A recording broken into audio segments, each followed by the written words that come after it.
continues to make the rounds there at the Eagles table. And the commissioners came on and said it's a 2-minute timeout here. The team asked for clarification, so it was a 2-minute timeout. So 3 in the first round, I guess 2 here. Yep. And then Alexi Blanchet was just selected as we were talking there. Again, these pits come fast and furious. Rimouski, again, goes the D route. Big right-handed shot defenseman. Again, 6 feet tall. We're seeing size be a premium here for teams in this draft. Yeah, and not only that, but he can skate really, really well. Good gap control, which is obviously very important in playing in the D zone. Limited offensive upside, but again, that can all be unlocked in the right development. You see the newest Cape Breton Eagle, Samuel Nolan, just to stay in the Maritimes. And he's making his way over to have a conversation with Aiden Robertson. As you mentioned, very hard forward group to track next year. Yeah, But he will have lots of minutes in the coming years. But the other thing, too, that's really good for Sam Nolan is Cape Breton is going to be a great development area for him because he's going to have all that experienced players to feed off of in that Cape Breton system because he can be a star on this team in a couple seasons. And we'll throw it down to Aiden, stage side with Sam. Sam, you're the Eagles' first pick in this draft. This is a team that went all in this week, making a bunch of moves. They're looking to win. How excited are you to be heading to Cape Breton? Very excited, of course, me being from New Brunswick. So it was a very good thing to be drafted by another Atlantic Canadian team. So, yeah, really proud.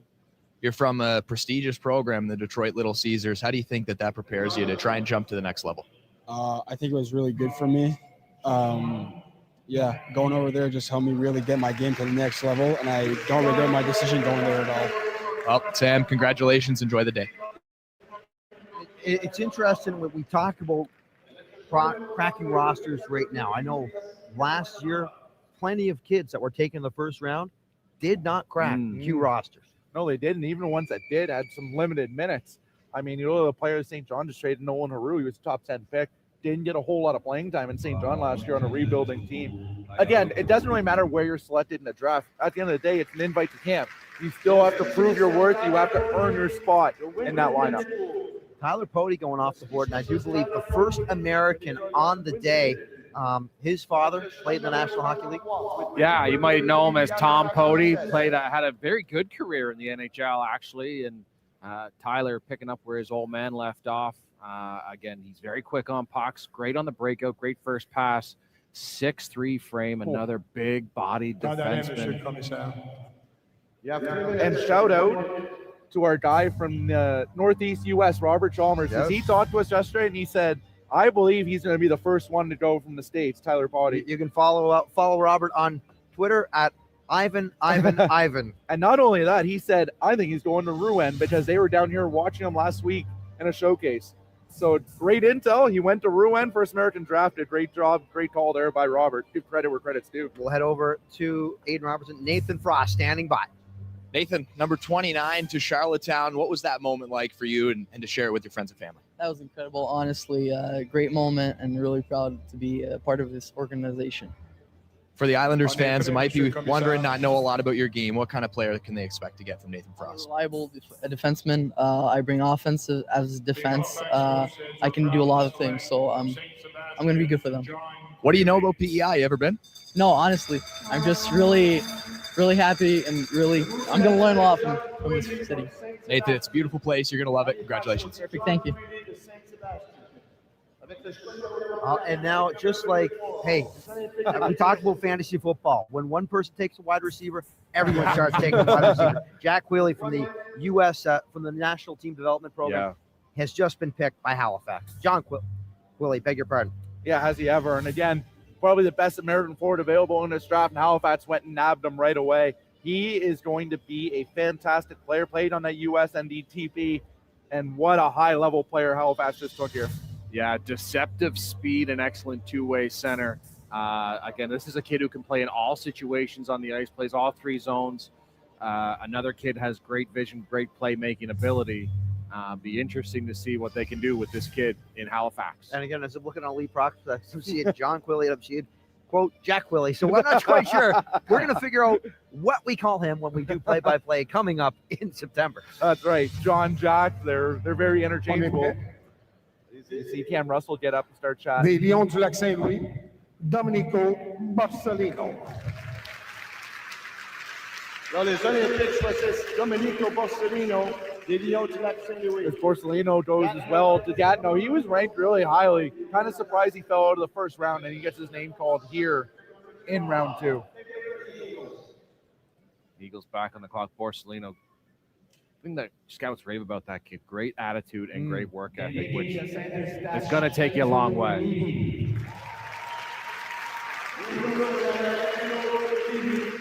Des Vikings de Saint-Eustache. Cape Breton picks Enzo Levy from the Vikings de Saint-Eustache. Eagles going forward again here with Enzo Levy. A lot of Enzos in this draft. That's become a very common name. We had to switch it up from L'Italien. That's right. But Levy might be one of the fastest skaters in this draft. Very quick skater. Very quick. And for a team that, I love the top of that tie he's got going on. That is outrageous. Well done by Enzo. But a player that can play north in a hurry for this Eagles team. And not only is he a fast player, but he can play at that pace. He can play with speed, thinks the game very, very fast. Again, another great pick. 6 foot, 159, lit on the slender side, but again, that can all be fixed. That tie lockdown, but as a back checker, he is ferocious on the back check and tries to lock down whoever has that puck. I'm glad you mentioned that. Not only is he fast, but he also thinks the game fast. He doesn't get caught in bad areas. He can keep up mentally just as fast as his feet take him. So we've got another kid with massive offensive upside. So again, Cape Breton really trying to pump up that forward group. Victoriaville and Baie-Comeau working on a deal here for the final pick of the second round. The Bay have loved the trades here in the draft. They've been all over. They might be trying to set the record for most trades in the draft. Baie-Comeau is going to be a club that needs to use this draft to build their club right now. And again, and it's something that for many of these teams are going to be looking down to the States to recruit. I think it might be hard. It might be harder to recruit kids from Massachusetts, Maine, New Hampshire, to attend Baie-Comeau, as opposed to other teams in this league. If you build the right program with a winning coach, like kids will come to you. But again, for right now where it's brand new, kids have heard of Halifax, they've heard of Rimouski, they've heard of Quebec and Moncton. They'll go to those spots. Victoriaville trades to Baie-Comeau. Braden Bessner. Le choix de deuxième round numéro 36, 2026. Second round pick number 36, 2026. Choix de deuxième ronde de 2027. Second round pick 2027. Choix de 12e ronde 2026, numéro 202. 12th round pick number 202 of 2026. Baie-Comeau cède à Victoriaville. Baie-Comeau trades to Victoriaville. Thomas Desruisseaux. Alors, avec le choix numéro 36, with pick number 36, le Dracard de Baie-Comeau. Transaction avec Chicoutimi. Chicoutimi, vous confirmez? Chicoutimi?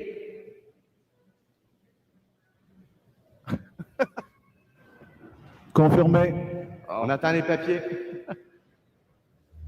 Wouldn't it be something if Yannick Jean said, I don't know what he's talking about, Mr. Commissioner. We just traded Desruisseaux. So Thomas Desruisseaux, we mentioned yesterday how we thought it was strange they didn't draft a forward right immediately to play with Shilov and the other Europeans they have coming back. Vlasov. Well, they addressed that need getting Thomas Desruisseaux. Yeah, absolutely. Thomas Desruisseaux on the move. We kind of had an inkling that was going to happen. That one got lost in the shuffle with all the bigger trades that were dropped yesterday. But Thomas Desruisseaux, that's a big name. A former Cape Breton Eagle first-round pick, of course, and a champion with the Chicoutimi Saguenay. And Braden Besner going the other way, former Drummondville Voltigeur, that was really good on their first-place overall team 2 years ago. Yeah. He's going to play a big role here in Baie-Comeau. Again, the deal is Besner, a 12th round in 2026, second round here, and second round in 2027 from Quebec for Thomas Desruisseaux. So a lot of pieces going over for Thomas Desruisseaux. Yes, and again, 20-year-old player. He's going to bring that leadership, that veteranship, winning pedigree he learned in Chicoutimi last year, and he's hoping to have that young core in Victoriaville. As again, they probably have one more year with those really skilled Europeans, so they're kind of trying to push their chips in.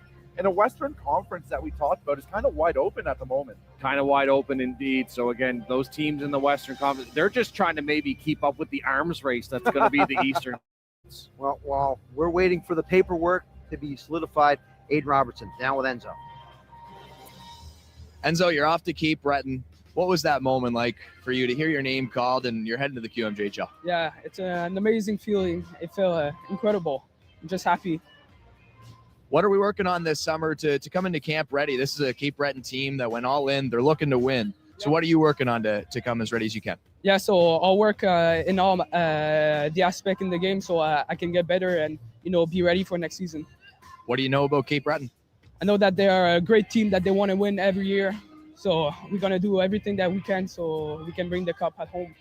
Oh, you're going to love the city. You're going to love Sydney. Congratulations. Enjoy today. Thank you. Thank you very much. Guys. He is so excited. He is fired up to win in Cape Breton. Oh, man. Love that interview. Love the enthusiasm out of the kid. That's what draft day is all about. Enzo going to the Eagles. Bécomo we wait for- son choix de 12e ronde 2026. There you see. Okay, Nolan. There it's Bubba and the crew down at the Sam Nolan. Cape Breton Eagles booth. I went in there today. Janice Hanna quickly said, Mavs, do you want any fudge?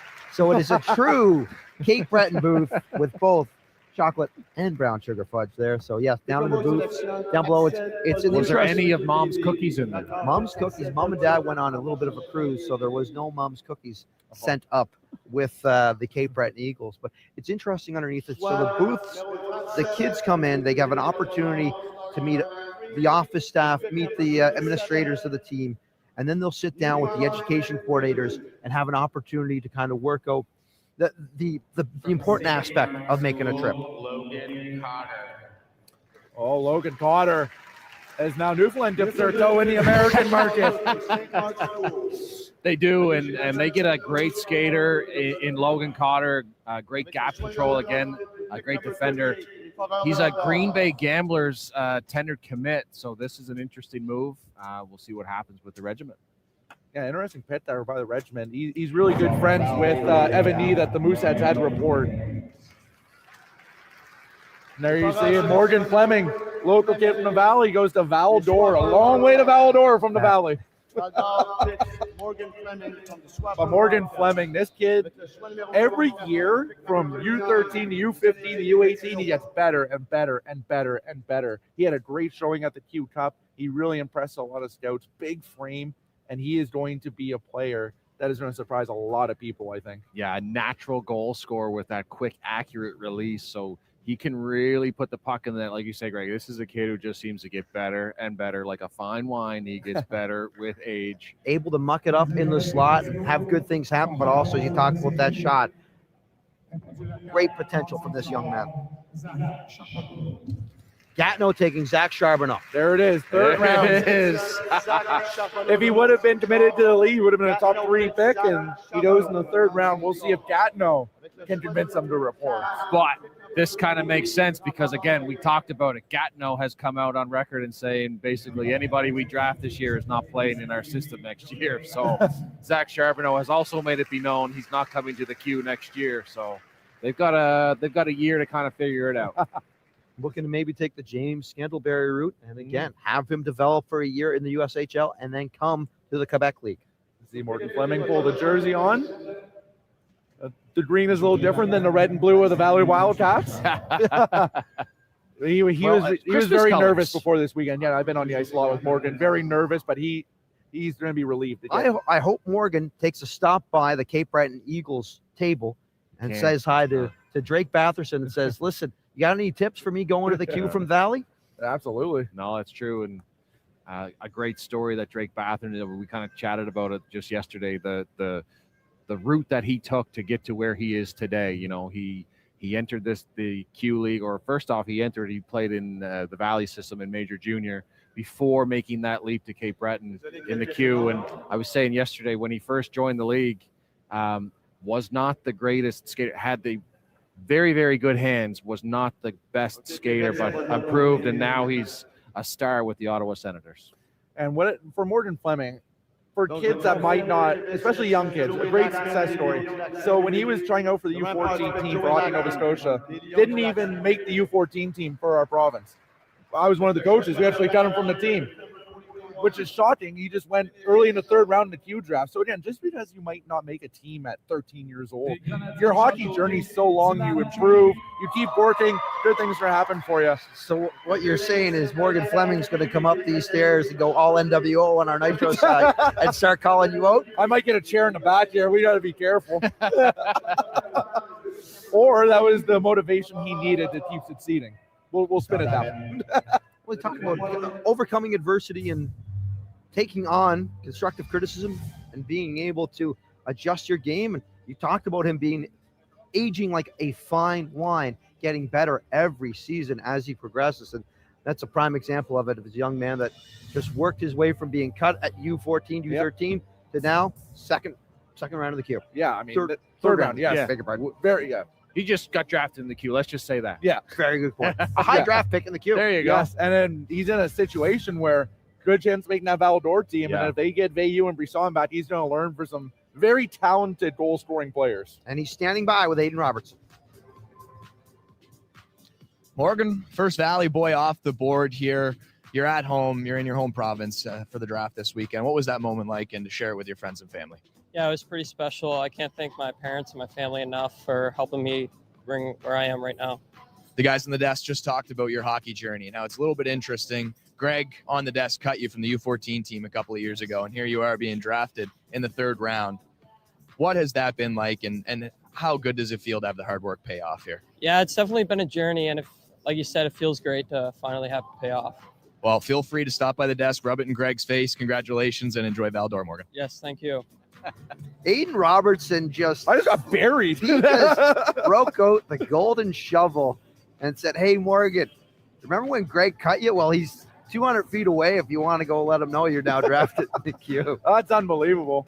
That's unbelievable. This is the Nova Scotia Coach of the Year right here. Hockey Nova Scotia Coach. Two-time winner. Revoke the This guy doesn't know talent. Asterisk on This guy doesn't know talent. That's unbelievable. I could see on the low right now. What does that say? Morgan Fleming drafted the Q once, cut by Greg McDonald. Yeah.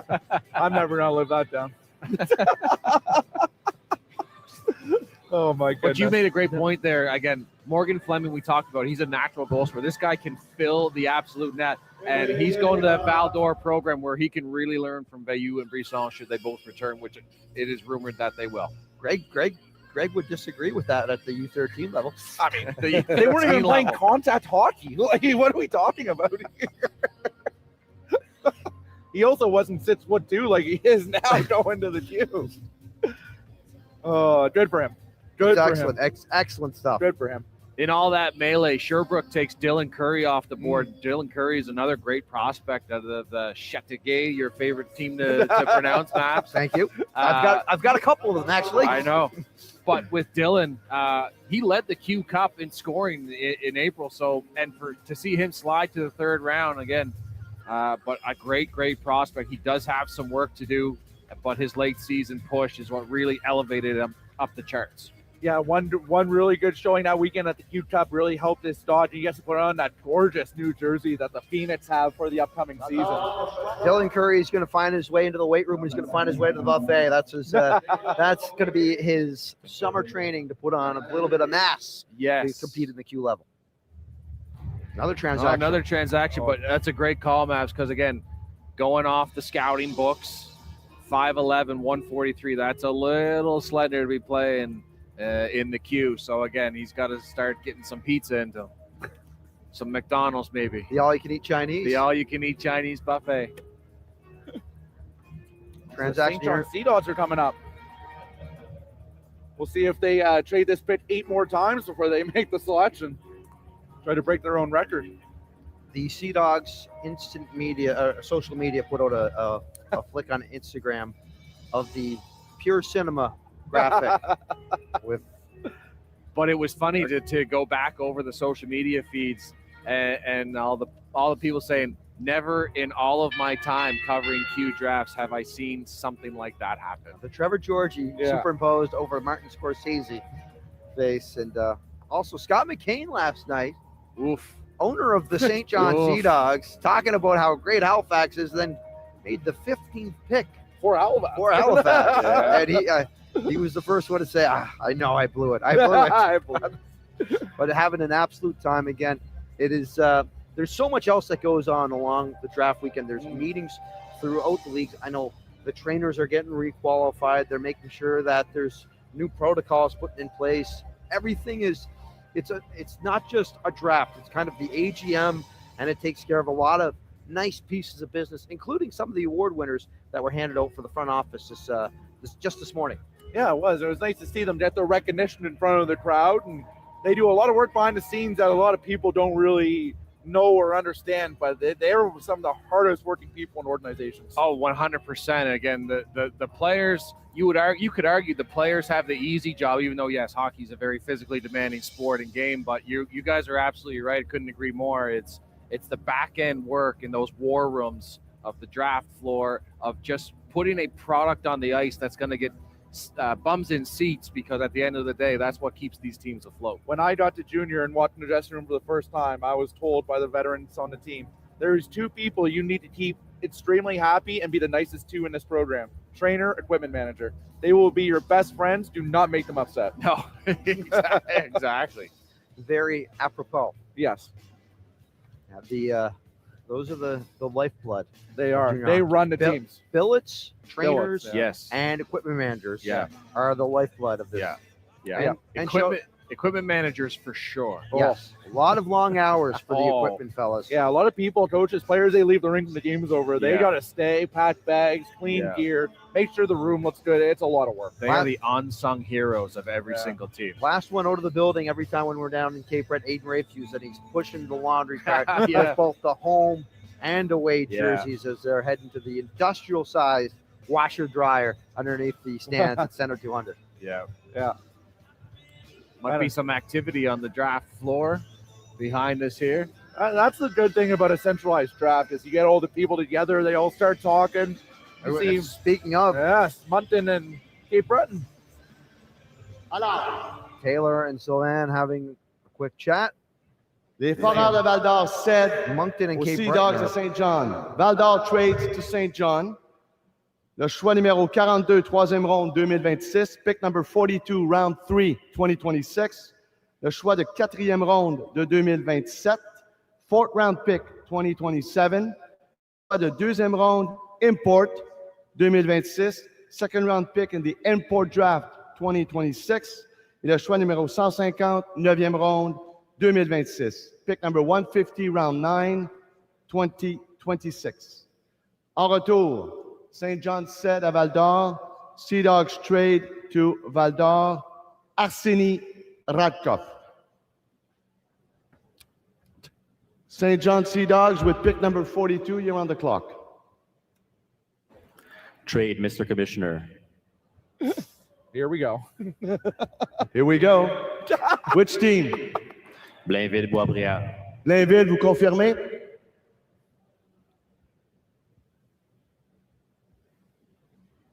Blainville, vous confirmez? Confirmé. On attend les papiers. Speaking of in between the glass, there's Mike Smith. Smitty. On the Blainville desk, and he's laughing now, obviously. He's shrugging his shoulders. He's like, I don't know what we're talking about. What are we doing here? But St. John trades Radkov, the goaltender, away to Val-d'Or. And again, they brought in Samuel Milosh. Yep. He'll be the starter, so obviously there's no more room for Radkov. Very hot and cold goaltender last year. Games where he'd made 41 saves, steal a game for St. John. Also, a lot of games he'd let in 4 or 5 on 20 shots and get pulled pretty quickly. Yeah, but again, it's interesting to see what's going to happen here. We didn't think there was going to be trades today. Yeah. Especially in the third round. And they've been fast and furious so far today, which is a little out of the norm. And one thing we didn't really touch on yesterday is now you can trade European picks. Yeah. The ability, you're seeing a lot of them get exchanged, one in this deal as well. A 3-round Euro draft as well. Yep. And it is across the CHL, so not just the Q. And you can now select 16-year-olds in the Euro draft, brand new this year. So it throws another wrench into everything. All sorts of wrenches getting thrown in. Let's see what the wrench is from the Sea Dogs and table, and Blainville is conversations continuing. As we get another techno remix in the background. Smitty, the centralized figure in these trade talks. Well, if they're talking goaltending, Smitty's got to be in on that. They're telling him this is your pick. Don't mess it up. That's right. He's got to be happy because we've seen quite a few goaltenders go off the board early in this draft. And Smitty was always the first one to scold us to be like, stop talking bad about goaltenders. We talk goaltenders. Colby O'Shaughnessy is from Cole Harbour, the Marchand Mill Co-Hunters, currently 5th in the CSR. This is a guy that, again, he's a big reason why Cole Harbour had success season. They struggled with the puck in the net, but St. John Sea Dog trades to l'Armada de Blainville. Choix numéro 42 de la 3e ronde 2026, pick number 42, turn 2026, pour compléter une transaction to complete a previous deal. Alors, avec le choix numéro 42, with pick number 42, l'Armada de Blainville-Boisbriand.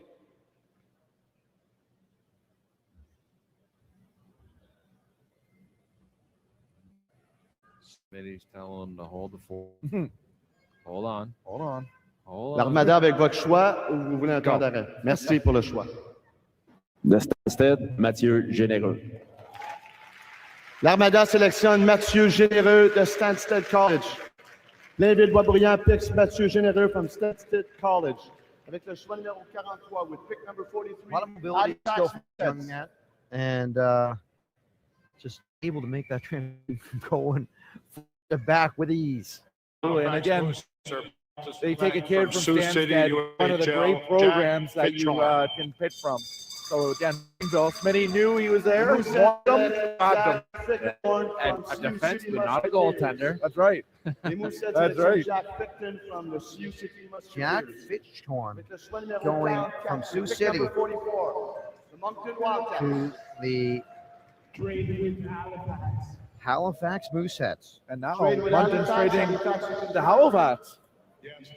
As Moncton was about to make their very first pick of the draft, and then they said, no, we're good. We're going to trade. Fitchhorn out of Darien, Connecticut. We have heard so many names out of Darien, Connecticut over the last 18 months around the Q. And there was a rumor that Halifax was bringing in a free agent American goaltender. Now they just drafted another American goaltender.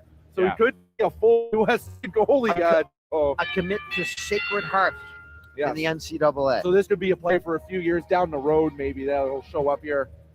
And again, it's the landscape. You never know when they're coming, where they're committed. If they're going to break that commitment, it's all up in the air. Yeah, and it comes down that if true and it goes through, the NCAA rule might be switching here in the near future where you cannot make that leap until you're at least 19 years old. But like we talked about, that's when the clock starts. Yes. And with Halifax, they're addressing a need because right now they have some gaping holes in between the pipes. Yes, with Nick Circa leaving last night in that trade, they have a need in between the pipes. You have Sam Madgett up in the air if Owen Brisson will be returning or not as a 20 goaltender. And outside of that, your goalie depth, you have Chandler Bell, who played with the Mats, went to a national final. And then other than that, it's getting pretty thin. So it's anybody's game. Yeah. Opportunity abounds in the crease here in Halifax. Moncton just says, we don't want to make a pick at all here. Les Halifax Mooseheads trade to the Moncton Wildcats. Les Mooseheads échangent aux Wildcats le choix numéro 169, 10e ronde 2026, pick number 169, 10th round 2026. En retour, les Wildcats cèdent aux Mooseheads. Wildcats trades to Halifax le choix numéro 44, 3e ronde 2026, pick number 44, 3rd round 2026, pour compléter une transaction, to complete a transaction. Avec le choix numéro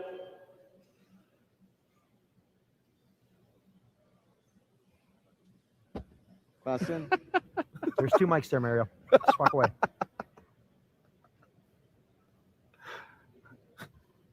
Sorry for that. With pick number 44 avec la sélection numéro 44, Halifax Mooseheads.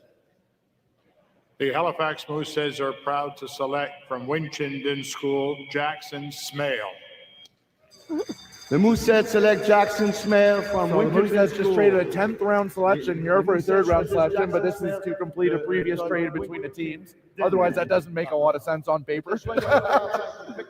And they go again to U.S. group, going down to prep school in Vermont. And this is a commit to the Vermont Catamounts. Yes. And Jackson Smale. And again, they're going for skilled players that they think can make an ACA immediate impact National when they show up. CJ Sawyer. Yeah, exactly. Oh, and now we're seeing a run of American kids as Eagles dip their toe into it as well. On the boats and on the planes, they're coming from America.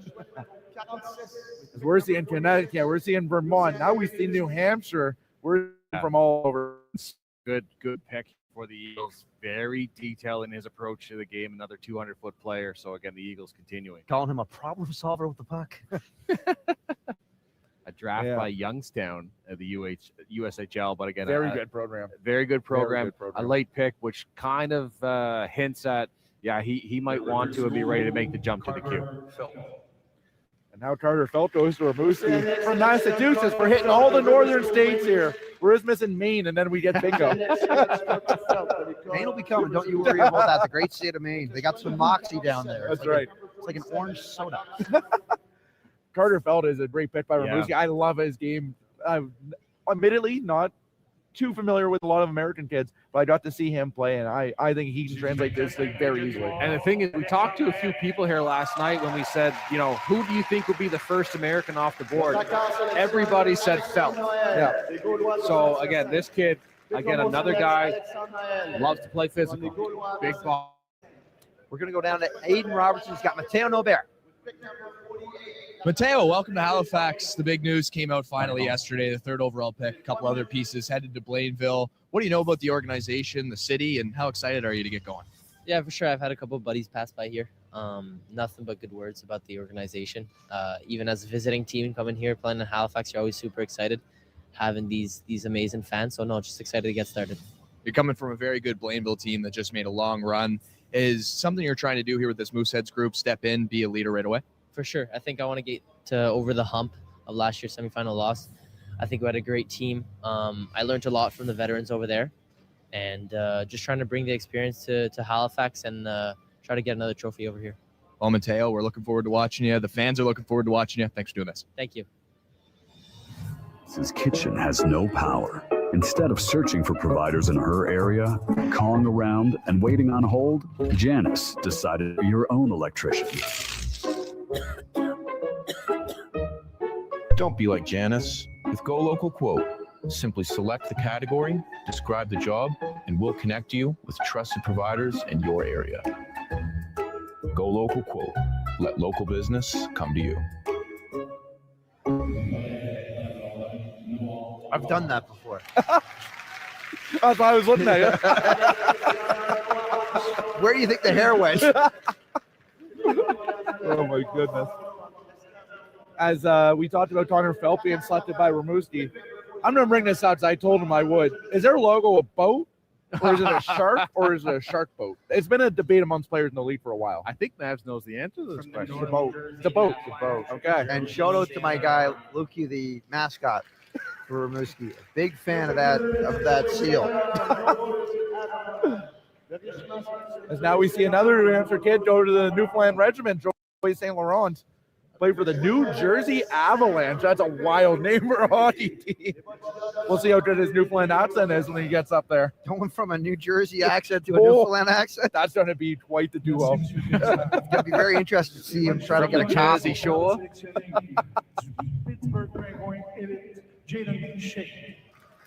Oh, now we see the first player from the Pittsburgh Penguins Elite. Norris greeting his new draft mates there on the draft floor. But again, the regiment going with a little bit of size here. Again, 5'10" kid, 165.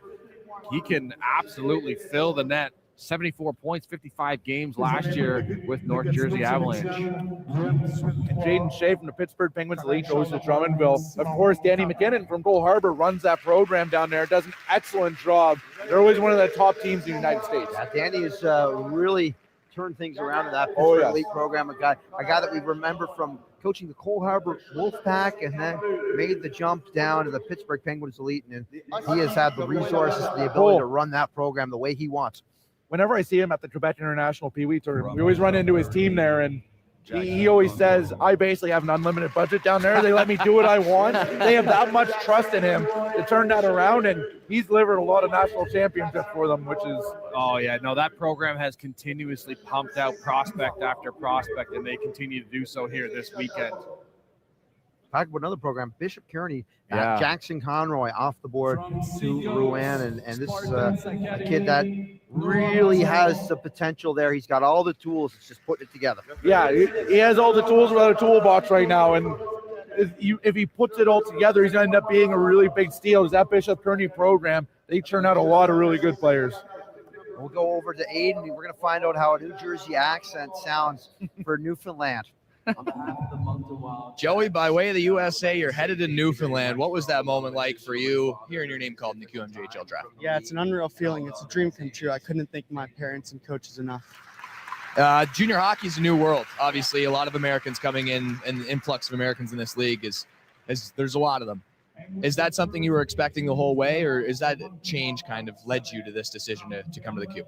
Yeah, especially the rule change. I think that was a game changer. So what do you know about St. John's and Newfoundland? I know it's a great place, and I'm really excited. Joey, it's an understatement. You're going to love it. It's a big party down there. Enjoy. Congratulations. Thank you. Moncton Wildcats taking Samuel Lee as their first Hold pick. on. The Here. Wildcats took an American? The Wildcats take an American here. Stop breaking news. Belmont Hill, Samuel Lee. And he is a very high-octane offensive player. It's a player that might drive you nuts a little in your own zone with his lackadaisical play, but man, oh man, did he put goals in the net. Yeah, excellent shot. Pro release. Great vision, like you talk about. Great skater. Another kid whose stock level rose throughout the year. U.S. national team member, so they may have to pony up some money. Yeah, it's interesting the drama that's going on with the U.S. national developmental team. A lot of people wanting out all of a sudden.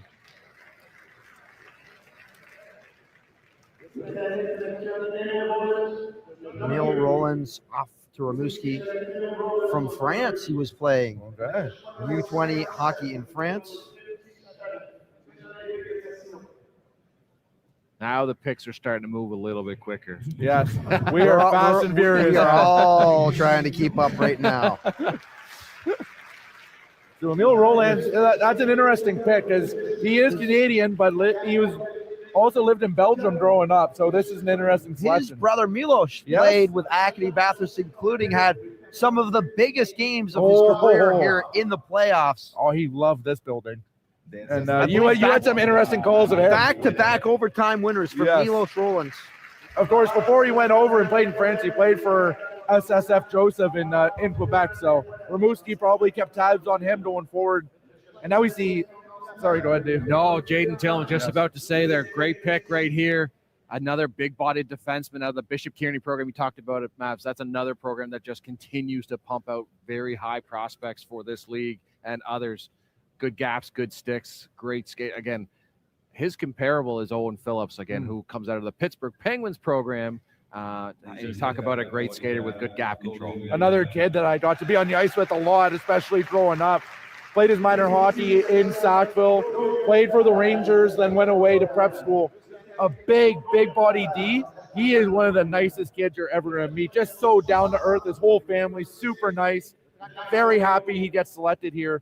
I remember him asking at the start of our spring development, said, I don't know what's going to go on. He's like, are you hearing anything? I'm so nervous. Where am I going to go? I said, you're going to be okay, man. You're going to be more than okay. You're a great player. Your name's going to get selected. Just enjoy it. And now he gets it called.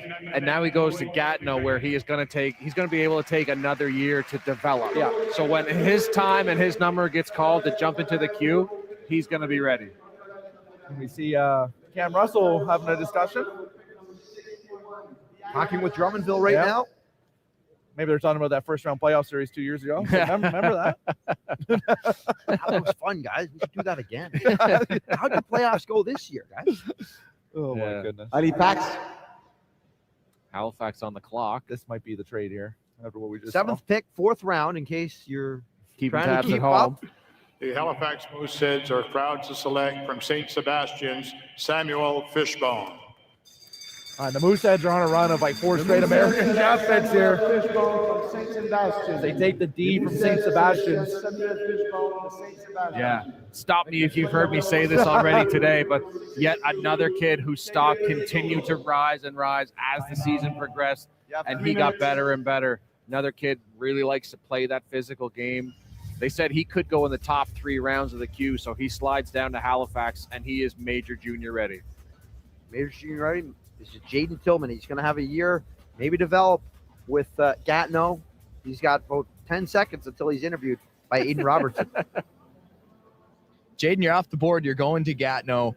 You're here with all your friends and family here in Halifax. What was that moment like for you? It was awesome, having my family here. It was an awesome feeling, and my friends, they're watching. It's an awesome feeling, and I can't wait to get started. Gatineau's come out and said that all their draft picks are not playing next season. So what can we expect from you, and what are you going to try and work on to come ready? I'm just going to try and develop, get the most playing time as I can, and, just keep going and hopefully, crack next spot next season. Lastly here, Jaden, for my money, you're one of the best dressed guys here. Where'd you get that suit? Got it from Duggars right here in Halifax. Shout out to my boy Skylar. Shout out our boy Skylar McNeil and Duggars for having us both suited up this weekend. Guys. Hashtag ad out of Aiden there. Holy. The aura. Wow. The aura. See, recognizing there. Yeah. Duggars right there. Yeah. Game recognizes game. Shameless plug. Oh, so Cape Breton to trade with Drummondville. So they traded with Halifax. Russell said, They went to Cape Breton stable and said, sure, we'll deal. Sly loves to deal. Sly loves to deal, and Sly again. Sly said it in his pre-draft conference that they want to make a splash. They want to make it known to the league that we are here and we are going to be a team to be reckoned with next year. What Cape Breton's always saying here, like, well, we know a draft pick at this stage for us. They're not playing in our lineup next year. So if you have something to offer us, maybe pitch further down the road, let's chat. So who knows what they might be. Drummondville obviously sees someone they really, really want here, someone they think they fell down the draft that they don't think is going to be there when they pick in 6 picks. So. Yeah, or Drummondville might be kind of looking down the Eagles' depth chart, knowing that the Eagles are lowering up, so trying to maybe take one of those guys who may have played a top 6 role in Halifax or in Cape Breton last year, who Drummondville's like, hey, I could see you playing in our top 6, where the top 6 in Cape Breton is pretty well set and full for next year. Trying to make those conversations with the 19s and 20s a little less awkward. So then we'll help you here and take that decision off your plate and let you just focus on the other decisions you have to make with this team. No, exactly. So it's going to be interesting to see what shakes out from this trade as the music continues to play, and it's not the ominous music. It's upbeat, so this could be a good trade for both teams. Now, Patrick LaFord again making everything he's on the jams tonight, and today very hard. So we'll see him with the Dartmouth Dry when we head over to do some senior baseball as well. Tuesday's senior baseball is coming up. And this is just the new landscape of junior hockey. Look at the past few bets. You got Quebec, you got Nova Scotia, you got all the northern U.S. states. So you're seeing teams from Pittsburgh being selected, New Hampshire, like you're seeing everything. France. Still waiting to see our first Prince Edward Islander come off the board. We've had one New Brunswick kid, one Newfoundland kid. Yep. And again, there's a Newfoundland kid, Luke McGuire, to keep your eye out for. He'll be a steal for any team that is lucky enough to pick him. Carter Odell is another big name still on the board. The Cape Breton Eagles trade to Drummondville. Cap-Breton échange au voltigeur. Le choix numéro 62, 4e ronde 2026. Pick number 62, 4th round 2026. En retour, les voltigeurs cèdent aux Eagles. Drummondville trades to Cape Breton. Le choix numéro 68, 4e ronde 2026. Pick number 68, 4th round 2026. Et le choix numéro 87, 5e ronde 2026. Pick number 87, 5th round 2026. Avec le choix numéro 62, with pick number 62, voltigeurs de Drummondville. Les voltigeurs de Drummondville sont fiers de sélectionner du Laval-Montréal, Elijah Sila. So just picks being moved here in this transaction. Yeah, just some picks, no players being moved. Sila, another kid, plays a real good 200-foot game, fits in well with Drummondville. Another kid who has a lot of grit, a lot of sandpaper, aggressive on the forecheck. We talked a lot about that last night. Likes to really be disruptive in the offensive zone. Yeah, he can put the button in that too. He scored a lot of goals on viewing. And again, smaller stature, only 5'10", but you need players that can put putts in that. Be hard to play against. Drummondville really wanted him. He's got that dog in him. 40 points in 42 games this year for Elijah. And then his teammate, Alexander Deschamps, the defenseman, goes on the very next pick. The North Jersey Avalanche, Julien Robichaud. Another kid from the North Jersey Avalanche coming off the board here. Julian Robichaud to Gatineau. Another defenseman. A lot of D here in the third and fourth rounds being selected. Yeah, as Mavs mentioned, it's like the fantasy draft. One person takes a receiver, and all of a sudden it's, oh my God, we need that as well. From Cole Harbor, Colby O'Shaughnessy. O'Shaughnessy going to the Charlottetown Islanders. We talked about how he was stellar in between the pipes for that club. Opportunities here for Charlottetown, and they do have Donald Hickey in the crease. But we're still trying to figure out what's the direction this Islander team is going. Yeah, so do they use this O'Shaughnessy pick to maybe start dangle Hickey in some trade talks and maybe bring in some reinforcements a lot earlier? Yeah, Colby O'Shaughnessy, easily the best goalie available in Atlantic Canada. He has game-stealing ability. Yeah. Again, got to have him on my team a few times on the provincial teams as he grew up. And again, can steal any type of game for you. He faced a lot of rubber this year in Cole Harbor. I think the burning question that folks at home have you ever cut him? No, did not. I don't evaluate goalies. That's out of my wheelhouse. My goalie evaluation is, does he stop the puck or not stop the puck? That is a different beast. Yeah. Evaluating there's people hired to do that know what they're talking about. the attributes and the mentality of a goaltender. That is a whole different aspect. We bring Blade Man Ditson in to do that for us because he knows what he's actually talking about.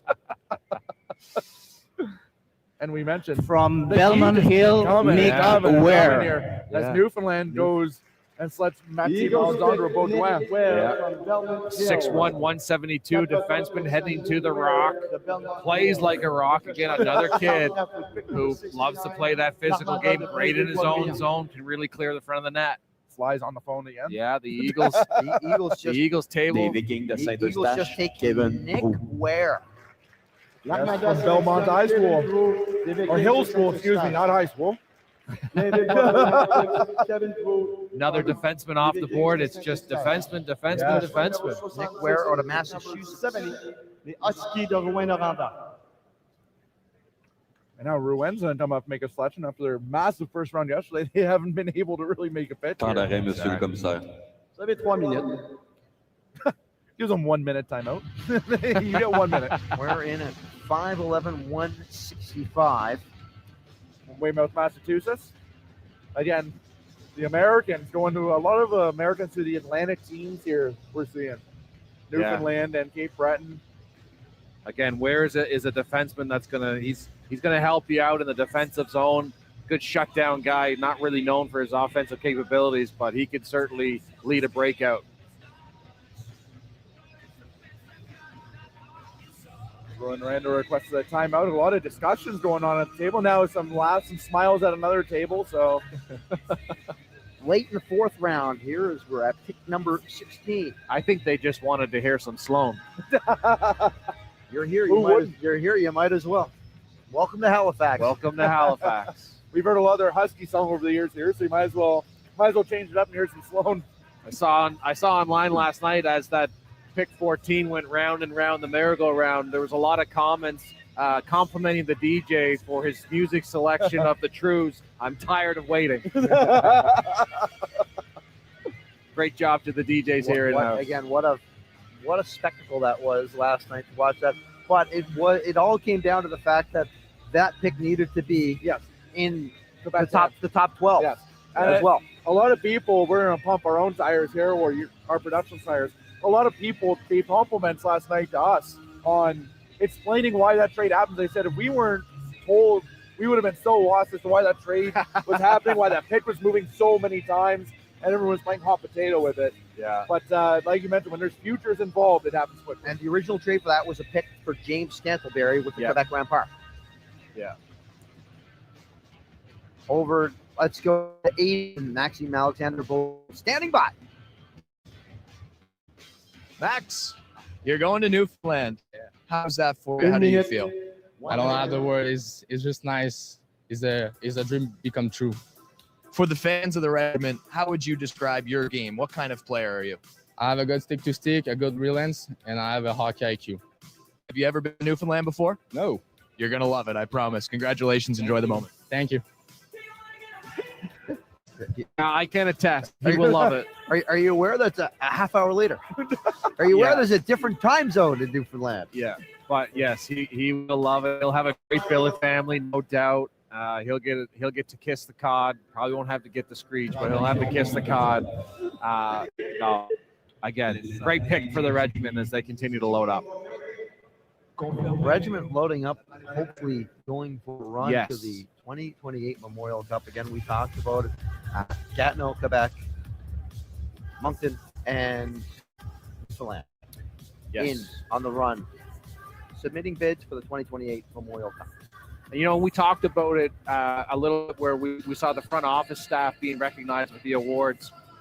It's events like this that really draw the hockey fans into these CHL markets as we see more trade coming up here. But very quickly, the draft here in Halifax, the buzz around the city, the economic spin-off, which would be the same if Newfoundland was fortunate enough to land the 2028 Memorial Cup. Islanders go in between the pipes, taking Colby O'Shaughnessy from Cole Harbour. Standing by now with Aiden Robertson. Colby, our first local goalie off the board here. You're heading to Charlottetown. What was going through your mind as you heard your name called here in the fourth round? I knew Charlottetown was really interested, and it's a great spot, especially because I got family over there too. So I'm really excited. Must be pretty flattering to have Charlottetown pretty interested in you as a goalie, because this is a goalie pipeline. They produce goaltender after goaltender. How excited are you to get going? Yeah, I'm really excited. A lot of good goalies have come out of there, so it's really exciting. Colby will be watching for you, and good luck. Enjoy today. Thank you. Thanks, buddy.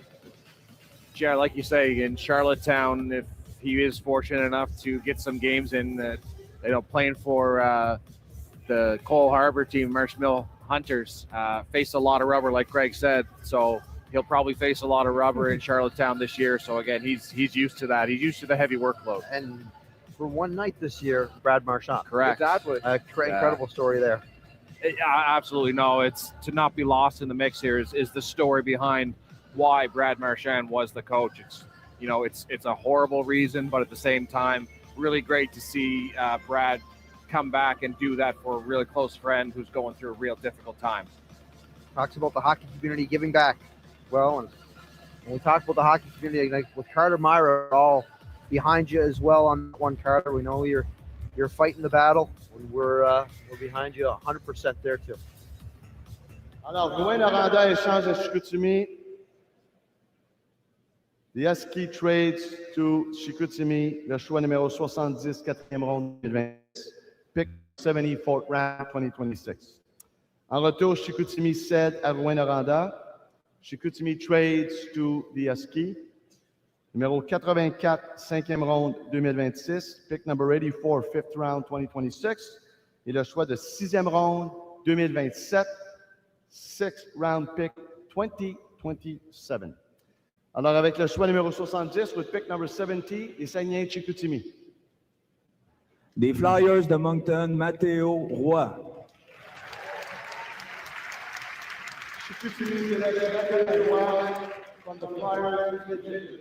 First member of the Moncton Flyers to go off the board here, Matteo Roy. And he had a very good showing at the Q Cup in April. Yeah, he looked really good. And that Moncton Flyers program, one of the top programs in Atlantic Canada, right up there with the Halifax Mats of just providing players in junior hockey that are ready. Yeah, no, exactly. The Moncton Flyers, again, great showing at the TELUS Cup a few years ago. And Eric Hanley going from the Valley Wildcats to Shawinigan. Interesting story on Eric Hanley. So he wasn't supposed to be at the Q Cup, ended up being an injury replacement last minute, and he impressed so much. He earns himself a 4th round selection to Shawinigan here. So well done out of Eric, taking the most of his opportunity. Absolutely, like we talked about, it's not about the number that you're drafting, it's about the impact that you make and the impressions that you make. So again, great job by Eric. Okay, so this is very interesting how the Mooseheads, they take a player from the BCHL and Carson Mertz, a goaltender. The goaltender they took from the earlier, Victorn, he's a 19-year-old goaltender that played in the USHL. So they're bringing in older goaltenders, which, again, we addressed that need. We said, hey, they have goalies that they need filled. And Carson Mertz from Rhode Island. So, again, check another one off the New England bingo card. And that's a good thing to remind people of. It's not only 16-year-olds being drafted here. You can see 19-year-olds, you can see 18-year-olds being drafted, and Halifax drafting 2 older goaltenders trying to address that need. Just waiting to hear my name called. Well, we've heard a lot of local names called here in the draft. We take a look at some of the local kids that have had their motion and on to say, realizing the dreams. Heading down to the booths. Getting their team packs. Getting to shake some hands. Find out about the clubs they'll be going to for camp this summer. It's the smiles that do it for me. It's the smiles on the faces when they see their teammates, they see the booth. Yeah. Awesome to see from those young kids. No, absolutely. Again, this is their biggest moment in their hockey careers to date. And to experience it in an atmosphere like this is an unforgettable moment for these kids. As we are going fast and furious, another American Drew Short get picked by Gatineau. From Lunenburg, not Nova Scotia. I'm not familiar with Lunenburg, Matt. No. Sure, while he's here, he might. If the family's here, they might want to take a trip to Lunenburg, Nova Scotia. Yeah, 100%. Timeout. Another timeout being called, but it's also great to see the kids who were picked yesterday in the first round have come back again today, still wearing their new team gitch and outfits, greeting their newest teammates. Lunenburg is a town in Worcester County, Massachusetts, and it looks like it's on the water, just like the Lunenburg that we know here in Nova Scotia. Shocking. Esther Blondin, Michael Perrault. L'Armada sélectionne Michael Perrault de Esther Blondin. Nouvelle voie brillante, Michael Perrault from Esther Yo, Perrault. Avec le choix numéro 77, avec number 77, les voltigeurs de Drummondville. Drummondville now on the clock once again. And over now, Eric Hanley taken by from the Valley Wildcats to Shawinigan, standing by with Aiden Robertson. Eric, you're off to Shawinigan. How did that feel, and how special was it to share with your friends and family here in Halifax? It felt great just to hear my name called. I've been waiting for this moment ever since my brother got drafted. It's just such an honor to get drafted to such a great organization. What do you know about the Shawinigan Cataracts organization? Once I talked to them on the phone, they explained it a lot, and once I get there, it's going to be a pleasure. But I don't know too much, but I can't wait to know more. We were talking about your QMJHL Cup and how your stock rose there. What was that experience like for you to get a taste of the Q before the draft, and how much do you think that helped you? It was a great experience, all my friends being there to support me, and then just meeting new people and being in a new culture was unreal. And then Shawinigan just put on a great event, so I'm just honored to be a part of the organization. Well, you're going back to Shawinigan. Enjoy. Congratulations, Eric. Thank you. Great moment for Eric Hanley. Again, taking the most of his opportunity. Second member of the Valley Wildcats into the queue. Shawinigan like that Nova Scotia pipeline. Cole Chandler was taken by Shawinigan. He lands back here in Cape Breton. Hopefully the same thing will happen with Eric Hanley, and someday he can end up back in Nova Scotia playing for one of the hometown teams. As Kupa Pavlik was taken by Drummondville, he's got split nationalities. He's also a Czech national. And right there, Braden Heckel going to Rouen, first member of Shattuck St. Mary's to be selected here tonight. The best prep school program you can get in North America. They are a wagon every single year. Yeah, and they also have a Newfoundland prospect up in there this year, Matt McCarthy, that a lot of people are going to be keeping tabs on. Yeah, again, you want to talk about programs that pump out prospects? Well, Shattuck St. Mary's, there is no better. And Rouen making that selection, if they can get him to report, that's a slam dunk. Also, a little bit of rumor going on with the Rouen. There is some smoke coming that they might be acquiring Andreas Straka from the Quebec Rampart, which would be another big acquisition for them loading up for next year. Carter Gibson going to Sherbrooke from Brunswick out of the Fredericton Capitals program. Yeah, so first pick out of the Fredericton group, another big defenseman again. Stop me if you've heard this before, but again, another big defenseman, great mobility. Des Vikings de Saint-Eustache, Thomas Durocher. Great Britain selects Thomas Durocher from the Vikings de Saint-Eustache. Well, he's just out. You can see our table there in the shot. We heard the cheer in the background when Durocher got selected from St. Eustache. Cape Breton takes another defenseman. Another defenseman off the board. So again, that is probably an area where Cape Breton does maybe need to load up a little bit. I'm not going to say that they're thin on the back end, but there's certainly some holes they can fill. Durocher, a kid that thrives in blocking shots. 100%. And again, we see it coming fast and furious. Victoriaville needs a goaltender. The board as they go to South, another program that over the years really built up their reputation. They have, again, Victoriaville, a need of theirs was goaltending. They wanted to address that with an experienced goaltender with the departure of Dag. So again, they're starting to reload the goaltending pipeline. George Nekaterios Panakos is the name for That's the young man. outstanding out of you. As he That's said, out of outstanding. Laval, Quebec. It's a very Quebec name. Well, you know what? A lot of Greek culture in Quebec as well, and good blend of size and discipline from him. Very efficient in his energy. Ooh, Moncton. Oh, Moncton Wildcats just when we thought they were going to make a pick. Well, they're taking one American. I have to think they're going to take another one here. It would not be surprising. Gardner was very relaxed. Look at him. He's like, okay. Looks like Not he's a reading a problem. book. Or he's filling out a transaction form. What a job Gardner McDougall's done. Runner-ups this season, league champions. Came into the queue, back-to-back years league finals. And let's not forget about interim coach for the St. John Sea Dogs. Wins a Memorial Wins Cup. a Memorial Cup. All that guy does is win. So bronze medalist with Hockey Team Canada. Yeah. Now Gardner again. And let's not forget gold medalist with the U18 program for Hockey Canada as well. The call that came from Moncton again. We talked about Robert Irving, Mr. Irving, and his impact in junior hockey. It was his picking up the phone to say, I want to bring you to the queue. The opportunity is here. And again, another aspect of how he has helped elevate the level of this league, bringing in coaches like Gardner McDougall to coach this league. Oh, 100%. And for my money, he should be in the Hockey Hall of Fame someday. Remember, it's not the NHL Hall of Fame. It is the Hockey Hall of Fame. And what he's done in hockey has been absolutely phenomenal. Yeah, and the fact that you have to think that his phone has been buzzing with even some NHL teams reaching out, wondering about his level of interest to coach in the NHL, because he could certainly do that.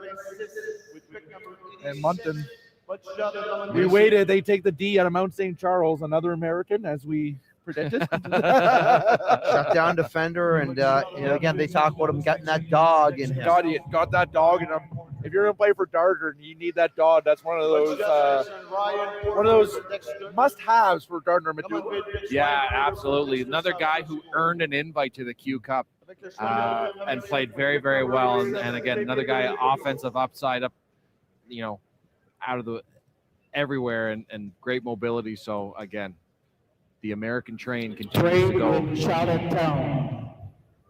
And Ryan Porter out of Hanover, Massachusetts, going to Drummondville. So again, the first Depster kid taken from that program. Stars and Stripes are flying high hard in this level of the draft. We have Charlottetown and Cape Breton making a trade here. We did not hear an American name called in the first round.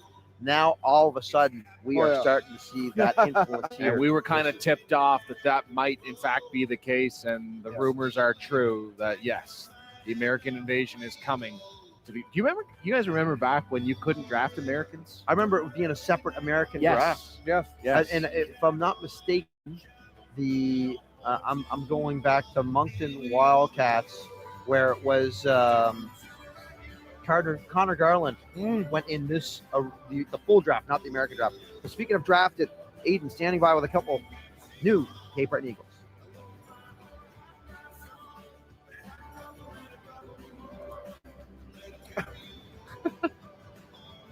We were just talking. We're hoping these boys don't get traded in this deal with Charlottetown. Had to turn my mic on, guys. Sorry about that. You guys just got picked 2 picks apart from each other. Walk me through that moment when you hear your name called. I was very excited and really happy to hear my name from Cabreton, and I'm ready to get things started. Malik, what was the moment like for you? Yeah, same thing. It's an incredible feeling. I'm proud to be an Eagle, and I'm proud to be selected in the 5 round. What do you know about Cape Breton? I don't know much. I know it's long from my home, but I really play in this team. Have you had any advice from any players that have played in the Q about this day and this experience? I think it's a really special day, and just enjoy it with your family. And yeah. Thomas, Malik, congratulations. Enjoy this day, and we'll see you in Cape Breton. Guys. Malik, the most honest answer to that question of what do you know about the place? I've heard it's a great city. They've just gone away. They don't. Looks like it's a long far away. It's I don't know much, but he's gonna find out real quick what Cape Breton's all about. Further, Newfoundland. And if you want to get to Newfoundland, there's a boat from Cape Breton that'll take you That's there. exactly right. Oh my goodness. Speaking of boats, there's a ferry to Charlottetown as well. We'll see what's going on in this trade going from Cape Breton to Charlottetown. Both islands, they've got a ferry, they've got a bridge. That's right. Yeah. You can get to and from by boat or by road. Again, Charlottetown, their work isn't finished after this draft. They have to find a coach, a few assistant coaches. Cape Breton Eagles trade to Charlottetown. Les Eagles échangent à Charlottetown le choix numéro 87, 5e ronde 2026, pick number 87, 5th round 2026. En retour, Charlottetown cède à Cap-Breton. In return, the Islanders trade to the Eagles, 4th round 2027, choix de 4e ronde 2027. Avec le choix numéro 87, with pick number 87, the Charlottetown Islanders. From Belmont Hill, Robert Decline. Islanders pick Robert Decline from Belmont Hills. The Islanders choisissent Robert Decline de Belmont Hill. Sounds like my credit card. Choix numéro 88, with pick number 88. Robert Decline, a constant threat in front of the net, and again out of Belmont Hill, the Minuteman Flames. Well, just like my credit card, it's a constant threat in front of the net, as you mentioned. This is a guy that is a deflection specialist as we deflect from our financial. Oh my goodness, we are to the ice. We got it going now. You guys, oh man, need a new sponsor and financial assistance here. Hey, contact Shelly. But yeah, no, great pick here for the Islanders. Again, they try to restock the cupboards. You guys talked about great hand-eye coordination, great vision, hockey sense. This guy could certainly step in and be a middle six forward for this Islanders team next year. And again, Belmont Hill, it's one of the programs that is really starting to get a solid footing in the States. You always hear of these other programs, like it's easy to hear of a Shattuck, easy to hear of a West Kent, like a Kent team. But now this Belmont Hill, they're really starting to get their name known. And again, with Robert Decline, this is a guy that is very good at dishing the puck. Yep. Finding the open teammates, making those nice passes. So he's going to be a good support in the middle six. Great support there. And again, the one thing that, again, the knock that he might need to do is work a little bit on his skating game. We've talked about that a lot, but it's become such an important aspect of the game in the last few years. And especially, and again, I can talk to it because I've called the games between the benches. The game moves at lightning speed at the ice level. And if you cannot skate and you cannot keep up with the pace of play, you probably won't get many minutes. Just ask Connor McDavid. Interesting to see if we hear his name called today. From Westboro, Massachusetts, $5 to any of you who can say who's the most famous person from Westboro, Massachusetts. You'll take a pass, and I will give you my $5. You See apparently him? need it. He's from West Newbury. West Newbury. Okay, who is it? Eli Whitney. Person who Okay. invented the machine. Yeah, all the parts of the machine. Invented what? Parts and mass manufacturing. Okay. Eli Whitney. Do you remember that from school? Pratt and Whitney? I think it's a different company. Okay. So you I get don't to keep know. your $5. I don't know, yeah. Because apparently you need it. That yeah, I do, yeah. Yeah. Westboro, Massachusetts. Yeah. CIBC, if you're listening, it's coming, I promise. Hey, straight to voicemail, guys. Straight to voicemail. This number's no longer in service.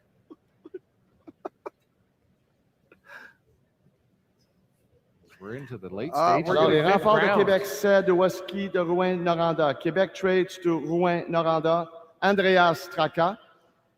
En retour, Husky cède au rempart.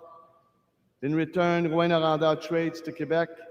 Fifth round, number 88, 2026, choix de 5e ronde, numéro 88, 2026.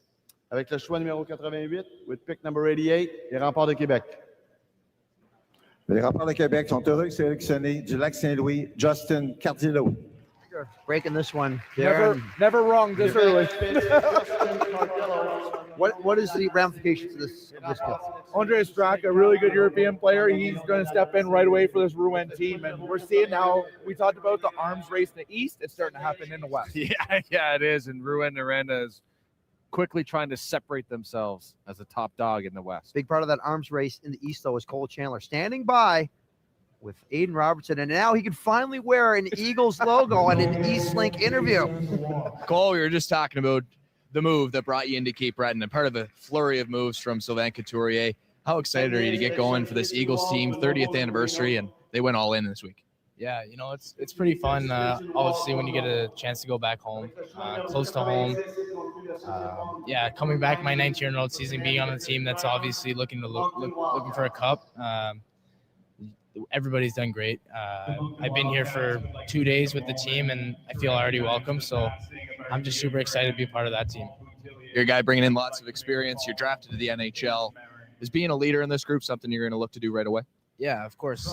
Even if it's not with a letter on my chest, just teaching the young guys, we're going to be like a core team, and just lead by example, and a lot to improve on my side. So I'm just going to learn off everybody. People learn off me. It's going to be a good time.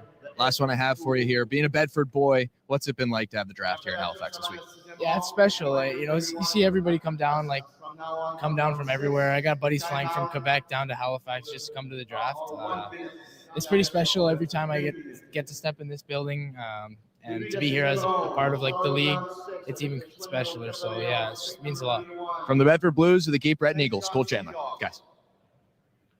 Thanks, man. And out of that with Cole was Luke McGuire taken to the Moncton Wildcats in a pick that was dedicated to the late Paul Bootler, who passed away just suddenly. And I know the team was texting with him through the finals, and then the word came out that Paul passed away.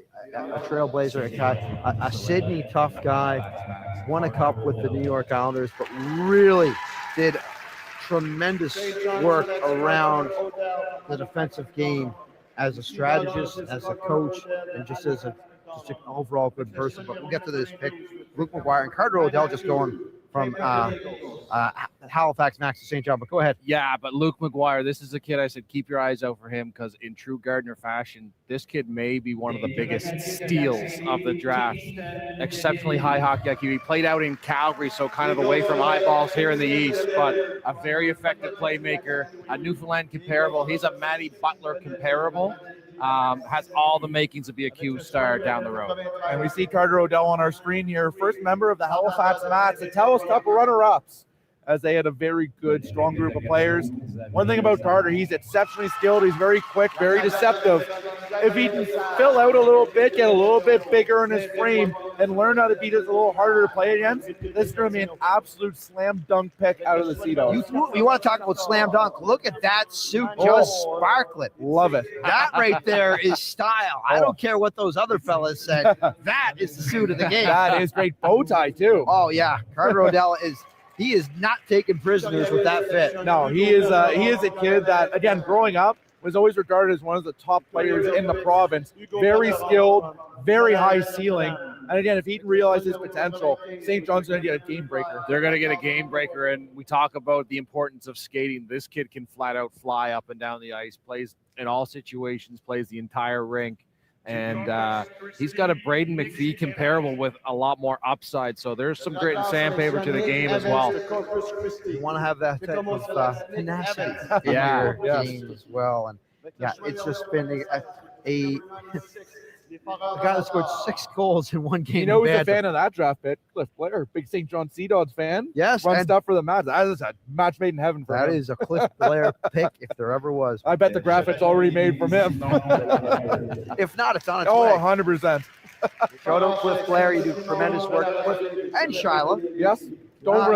Sorry, I'm so sorry. Shout out to the Blairs for all the work they do with the Halifax McDonald's. We miss being around you in the rink.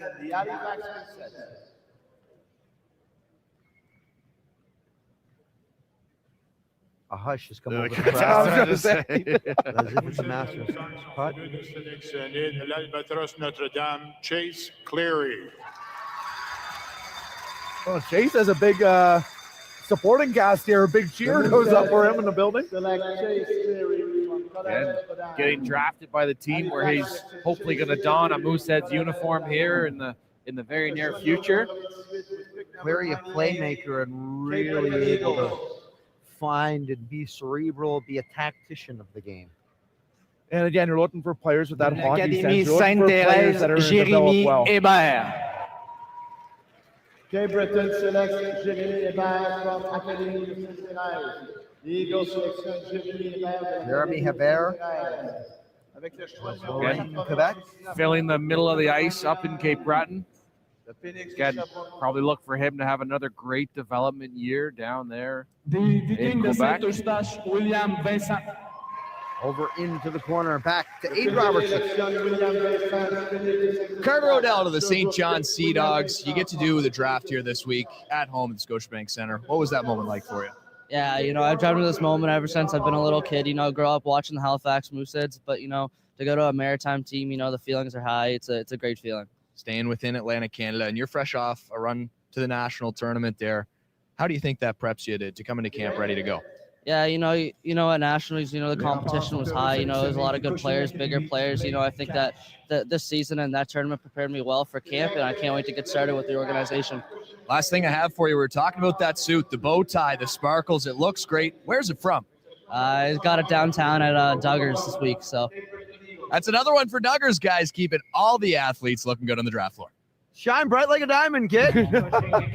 Dang. Good for them, and great for Carter O'Dell. You can see his excitement and hear it in his voice that he's so excited to stay in the Maritimes. Yeah, again, this is another guy. He's going to be a great find for the Sea Dogs. This, we'll say, late in the draft. So, again, great job by the scouting staff there. And when he was a kid, it would be really hard to find, but he played in that Timbit intermission game that the Mooseheads put on in the first intermission. And the Mooseheads actually put a tweet out when he played in it when he was in Timbit. He scored like 10 goals or something in the Timbit game. They said, whoever Carter O'Dell is, remember this young boy's name. And now he just got selected. Finish the story, Carter O'Dell. Oh, my goodness. Unbelievable. Newfoundland on the clock now. We saw two kids from Cushing Academy get selected back-to-back to Quebec and Cape Breton. Another great program down the States. Cushing Academy has pumped out a lot of great hockey players over the years. Back to Aiden with Kingston. Kingston, pick 92. You're going to Cape Breton. What was that moment like for you and your family? It was a wonderful moment for me and my family, my friends, and and the people who supported me. It was a great moment. You're going to a team that historically has produced a lot of good goaltenders. Is that exciting for you to go in and go with a good program that develops good goalies? Yes, it's very exciting. I can't wait to be with Cape Breton Eagles. Have you ever been to Cape Breton before? No, but I had my cousin that was in Cape Breton. His name was Hunter Lahash, the fighter. Okay, there we go. So we've got some family ties. You're going to love it in Sydney. Congratulations. Enjoy today. Thank you very much. Hunter Lahash would not be in the league right now. There might have been some rule changes that would not have allowed Hunter Lahash would not have thrived in today's. I wouldn't say that name too much around Halifax Parks because there was a lot of bad blood between those teams back then. Oh my goodness. Kid, very excited to be picked, very excited to get started on his journey in Sydney. And now, as we get to a little trade break here, let me give you a little inside info on these Moosehead goaltenders that were selected. Again, not really breaking news, but a little inside info for the fans. So the Mooseheads took two goaltenders. Fittorn is a 19-year-old goaltender. He played in the USHL last year, had 19 games played. He is coming here to Halifax this year. Confirmed, he is reporting, deal done, and he is coming here to play. So they're addressing their goaltending need right away. The other goalie they drafted from the BCHL, he is also coming. So again, all of a sudden they needed to fix that spot on their team. They've addressed it here in the draft. And just so we keep it in mind, Hunter Lahash is involved in something called the Brawl here in Halifax. And his career penalty minutes in the league, in the Q. You guys want to take a guess? You want to do an Alors, les Eagles échangent aux Foreurs. Cape Breton trades to Val d'Or. Le choix numéro 105, 6e ronde 2026. Pick number 105, 6th round 2026. Et les Foreurs cèdent aux Eagles. Val d'Or trades to Cape Breton, 5th round 2027. Le choix de 5e ronde 2027. Alors, avec le choix numéro 105, with pick number 105, les Foreurs de Val d'Or. De Saint-Eustache, Lou Deslauriers. Les Foreurs sélectionnent Hunter Lahash. Dave said 500. Greg said 700. Grand total 1,384. Let's throw it back down to Aiden Robertson. Chase, you just finished telling me how exciting this moment is. You're looking around, you're soaking it all in. You got quite the reaction from the crowd there. What was that moment like to hear your name called by the Mooseheads? It's pretty surreal, you know. All my family, friends came from a long time. You know, I'm 8 hours away from here, so it's a great honor to be drafted by the Halifax Mooseheads and be in an arena, so it's really incredible. I mean, you're in a great building here, one of the best buildings in the CHL. How excited are you to come to camp, and what do you have to work on the most to be ready? I think I got to work on a little bit of everything just to make the fans happy and my teammates be great for them. Well, if you're going to try and make the fans happy, they're going to love you here in Halifax. Chase, congratulations. Enjoy today. Thank you very much. Very excited to be coming to Halifax. Interesting. And Greg just showing us a photo from. I sent it to the group chat, so hopefully maybe they can pull it up in the truck and put it on the broadcast. Yeah, the entire scouting staff of the Mooseheads down watching Sam Fishbone. And Jack Willie as well in the same game. It's the new landscape. We see Quentin Land from Dartmouth, well, from Bedford, but played in Dartmouth. And again, I've been on the ice with this kid. You cannot, the best smile. Look at the smile on his face. You will never take it off his face. He is always smiling. I work with him a lot, especially with defense work, and he loves watching the Q. He watched every game of the Q playoff runner Chicoutimi and Moncton. He was fascinated by their teams. He loves the game, studies it. He's a big body kid, plays hard, great shot, and very happy to see him drafted here. Yeah, going to a great program in Rouen, Noranda as well. So again, great development for this kid. Again, great skater, good gap control, all those real good tools. They're just going to get better and better in Rouen. And another interview that we have down on the side. We're going to talk with another future Eagle with Eden Robertson. The Eagles have been busy here lately, and Jeremy, you get to put on the black and gold. What was that moment like for you hearing your name called? I mean, it's unbelievable. Taking by this organization, I think I can have a better organization. We cover a lot of Eagles games here at Eastlink. For the fans at home watching, what kind of player are they getting? I think I'm a 200-feet player. I can put a puck in net, skate fast, shoot well, and bring everything to my teammates. Well, Jeremy, have a great off season. We'll see you in camp. Enjoy today. Thank you. Is it? Well, the Moncton Wildcats just making a splash, taking Sam Tanguay. His father, Alex, very familiar with this building out of the Detroit Little Caesars program. Yes, they take the Halifax legend, Alex Tanguay, and select this kid. Moncton says, whose poster is on the wall. Yeah, whose poster is sitting on the wall. Sam is going to be walking by a photo of his dad on that Halifax locker room. Yeah, but that Little Caesars program, what a great program. Again, we've really given flowers to a lot of programs in the States, but that's just, we'll give flowers to the U.S. hockey programs. Yes. They have a ton of programs to continue to develop and develop and develop. And the Little Caesars program is no different, and we've seen a few picks come out of that program here today already. And now we see the first one from the CIH Academy. First kid from Maine selected by Gatineau. Congratulations, Grayson Field. Yes, Maine stand up. They have got some moxie in Maine, so congratulations, Grayson Field. Again, I'm intrigued by the Sam Tanguay pick by the Moncton Wildcats. A little gamemanship there. I love that. You knew Moncton was going to do a little side hustle here in Halifax. Rouen up now, and we just keep down to Aiden in the corner. Quentin, you're heading to Rouen. This is a great organization. They like to take a lot of kids from the Maritimes. How are you feeling hearing your name called with all your friends and family in the crowd? I'm just so excited right now. I can't even believe it. I was so surprised. Yeah, I got my aunts, my cousins, my brother, sister, dad, mom. They're all here supporting me, and it's just a surreal moment right now. Size, obviously an advantage for you. Big body on the blue line. What do you have to do this summer? What are you working on to go into camp ready to try and make the Huskies? Yeah, definitely just working on my explosiveness, quickness, getting used to the size of my body. Also, my lower body strength is one focus I'll work on this summer. Well, Quentin, congratulations. Enjoy the moment. Enjoy today. Yeah, thank you very much. Excellent stuff, Aiden, again to Quentin Land. I told you a smile will never come off his face. Oh, yeah, no, that is a smile for sure. A lot of smiles on the faces. 112 smiles on the face right now. We've got about, we're halfway there today. Crazy how fast it's going now compared to yesterday. We would have been on pick 4 this time Oh, yesterday. my goodness. Will Torres from River School. Framingham, Massachusetts, Will Torres. Goaltender. St. John dips their toe into the goaltender market in the U.S.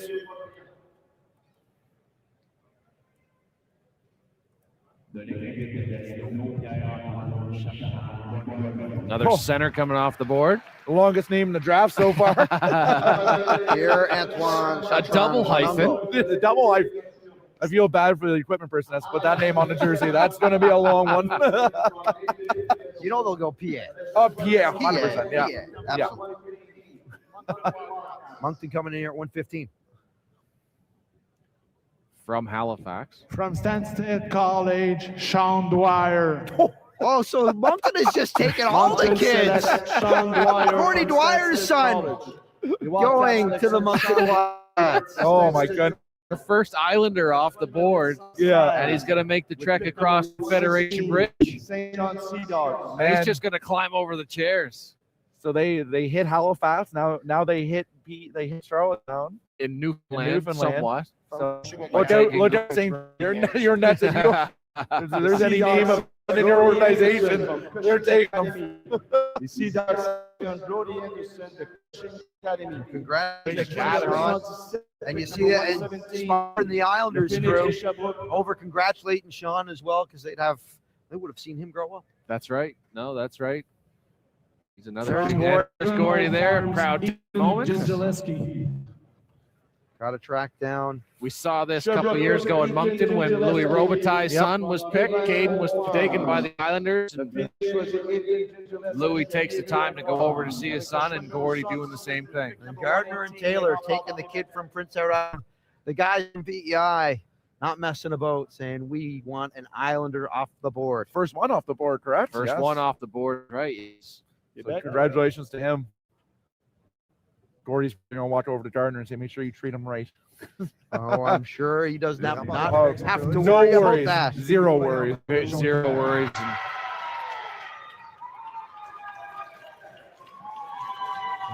Big support crew here for Hugo Valancourt as they're just 2 hour right. Big cheering section. Massive cheering section for Hugo. Good for him. Yeah. He'll go to the Ramparts. Charlottetown Islanders. Think the Islanders have anybody from Moncton they can take? Again, we're in that aspect now where these kids draft eligible of the sons, those that have played in this league. They take Cade Newton from St. Sebastian's. Great hockey name, Cade Newton. Yeah, I wonder, is there any relation to Brian? If only there was a resource for us to find out. Shout out to all the resources that we have at our disposal as well. We prospect so many scouting services that we're able to look into. Puck practice, neutral zone. You guys do the heavy lifting. Yes, 100%. Helps us out so much. Not just today, but throughout the entire seasons of our coverage of, MHL, U18 back in the day, Q hockey, and beyond. Newfoundland going back down and taking an American player again, so they're stocking the cupboards in the. They're taking. Everybody seems to be taking a page out of the Moncton Wildcats playbook, and they are starting to tap into that American pipeline. Maybe the league came together and said, "We can't let them keep getting away with this. We gotta start taking them." Well, that's right. The more Americans they take off the board, that's less for Moncton to pick from. It is the changing face of this league.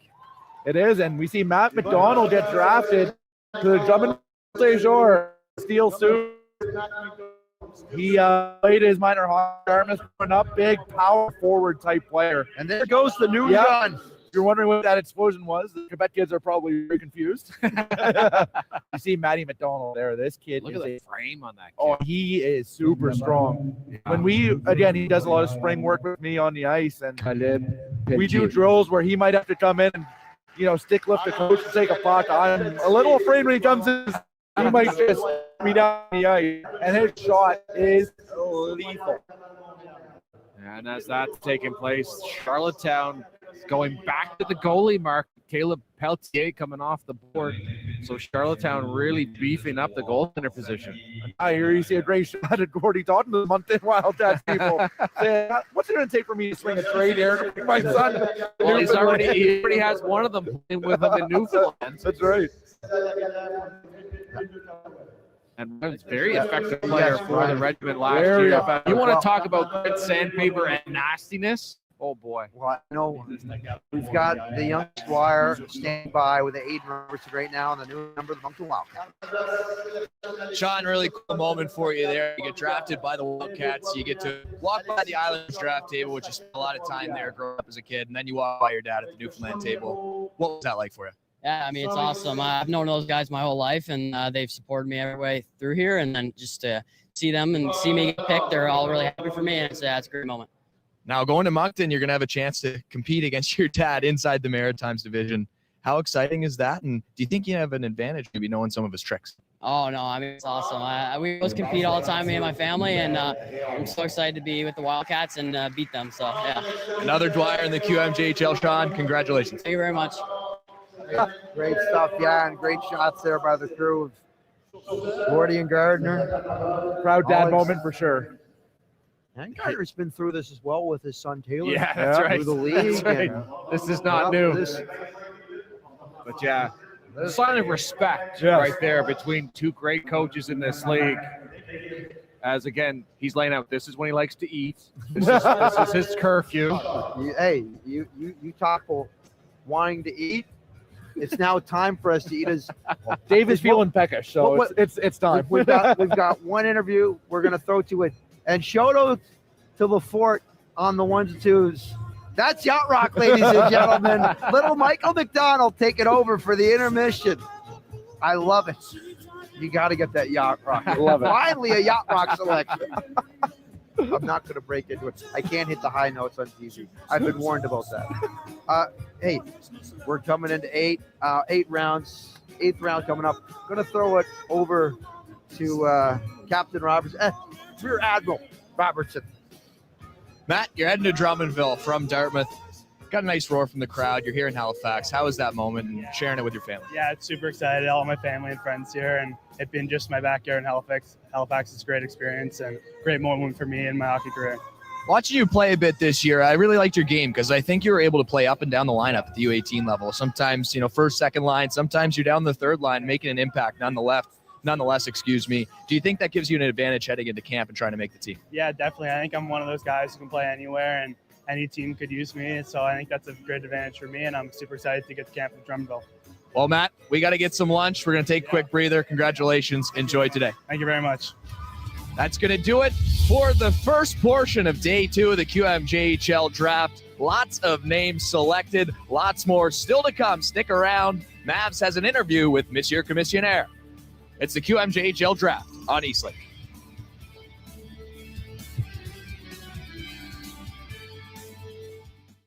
Janice's kitchen has no power. Instead of searching for providers in her area, calling around, and waiting on hold, Janice decided to be her own electrician.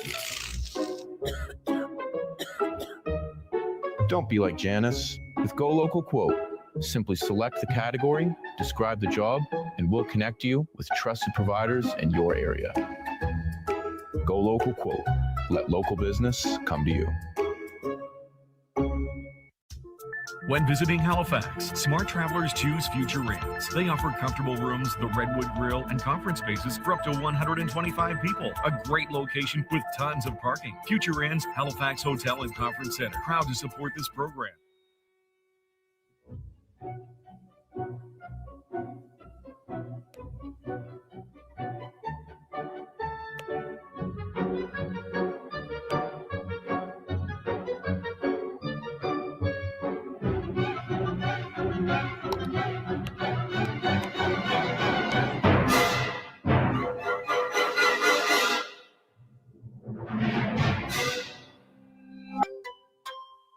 Saving as a family just got easier. Atlantic Canada's most affordable family plan gives you all the data your family needs for a price you'll love. Stop overpaying. Bring your family together and share data, all at the most affordable price. Visit in-store or give us a call today.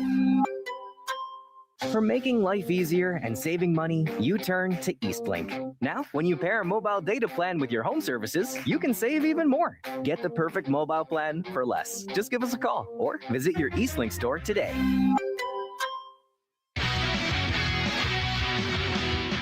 The Maritime Hockey League Draft is on Eastlink Community TV.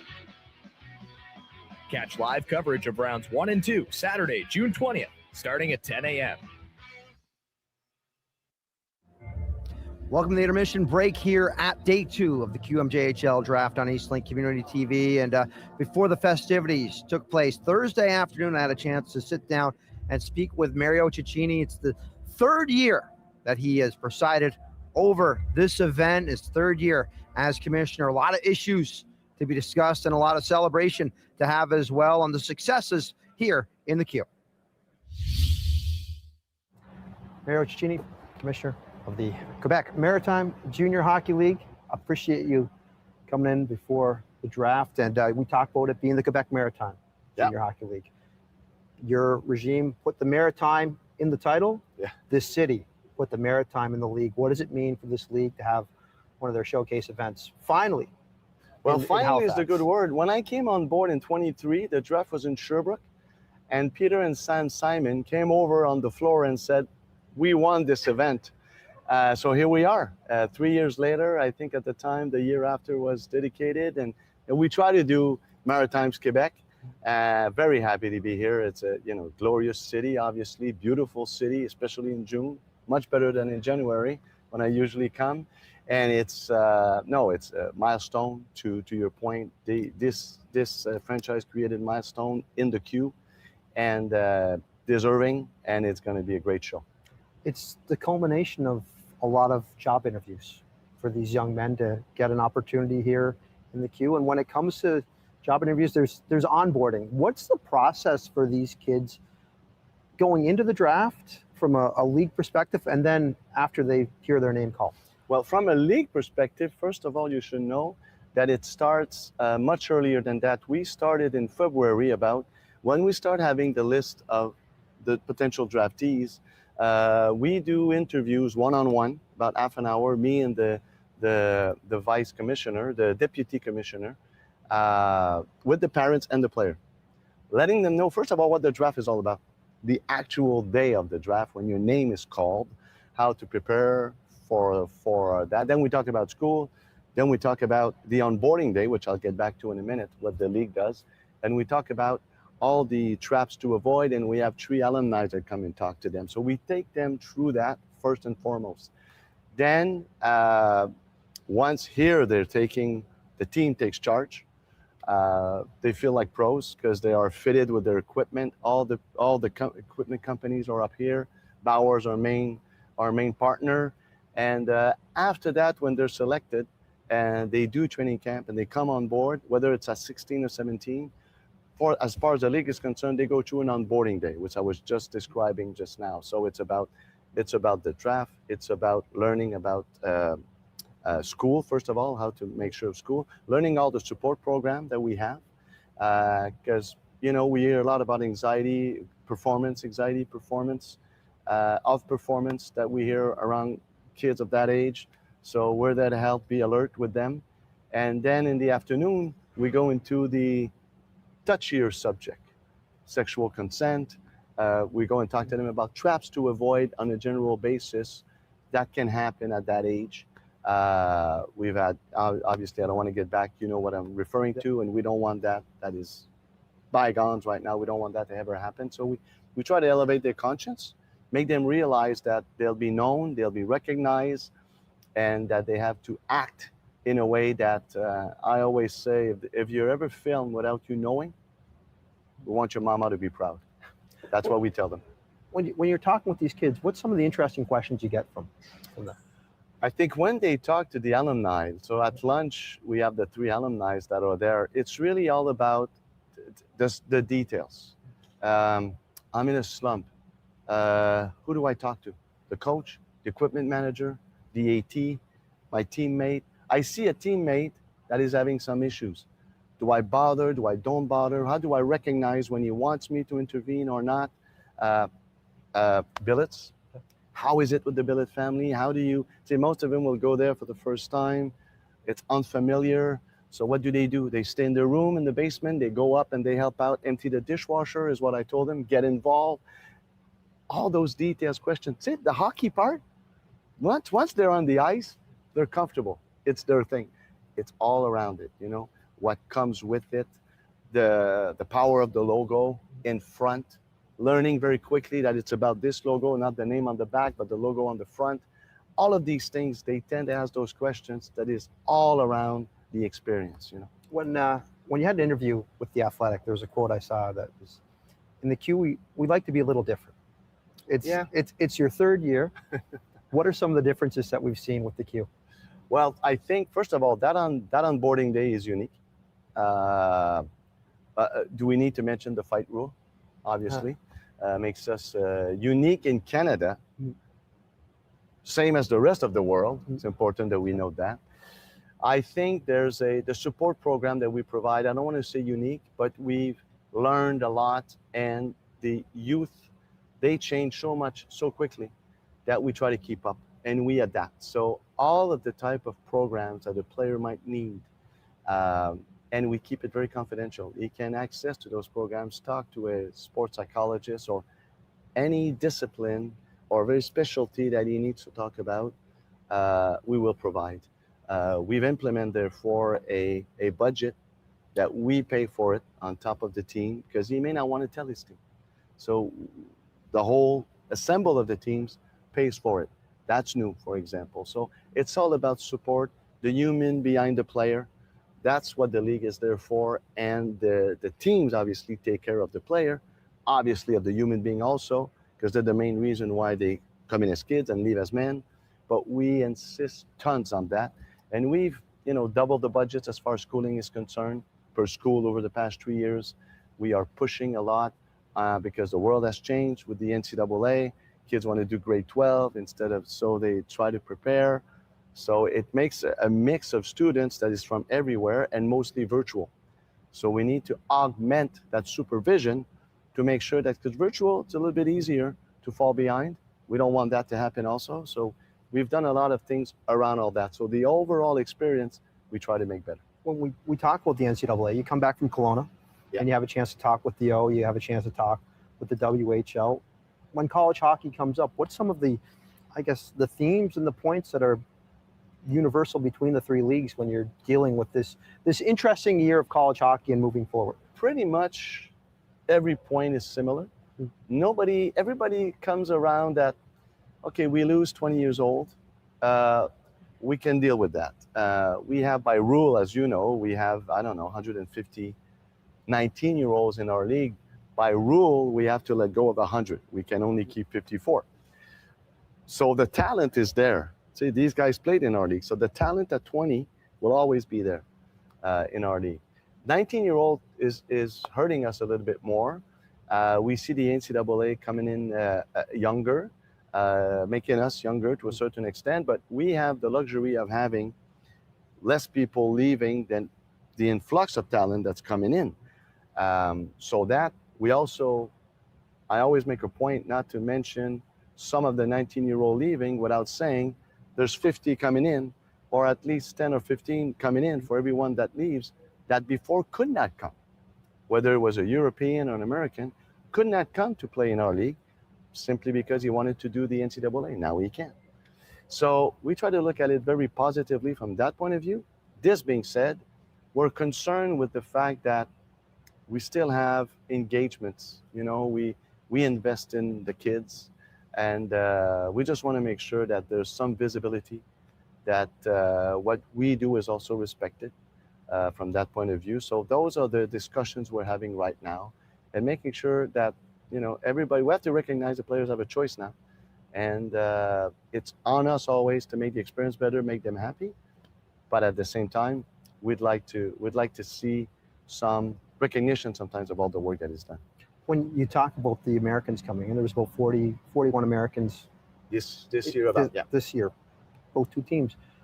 Yeah. It's no secret you want a team in the United States. Yeah. How's that conversations with USA Hockey, USHL? I know it was put on the back burner around the new year. What's kind of the status? Well, it's still about it. It's still on the back burner in the sense that we have a negotiation process going on right now around what we call the transfer agreement. That is actually comes to an end on June the 30th. So it's in effect until June the 30th. Then we'll see. We'll try to reach some form of agreement, and expansion is all part of that. If we don't, then we'll have to wait and see how we react if we don't get to a deal. Would teams in the U.S., would you see that as expansion or relocation? Oh, as we speak today, June 4th, 2026, it's all about expansion. Okay. When I take a look now, and I know we talked a bit about the fighting rule, we kind of glossed over it. Is there an area where you see it evolving, or is you see this something in stone? I know things are ever changing, but it's always something that comes up in conversation when we're talking about the Q. Well, to me, it's unfortunate in a way that we still talk about the rule 3 years after, quite frankly. And people know me on this. You've heard me on this. I will not back up. They may one day if I'm gone, and that's going to be their prerogative. While I'm there, I don't intend to change anything at all. I think it's working well. And what I'm hearing a lot is I don't really hear anybody complaining, leaving the building after a great game between Chicoutimi and Moncton in the finals. I didn't hear anyone. Nobody came to me and said, it's a shame there was no fights. Nobody said that. They saw great hockey, speed hockey, skilled hockey.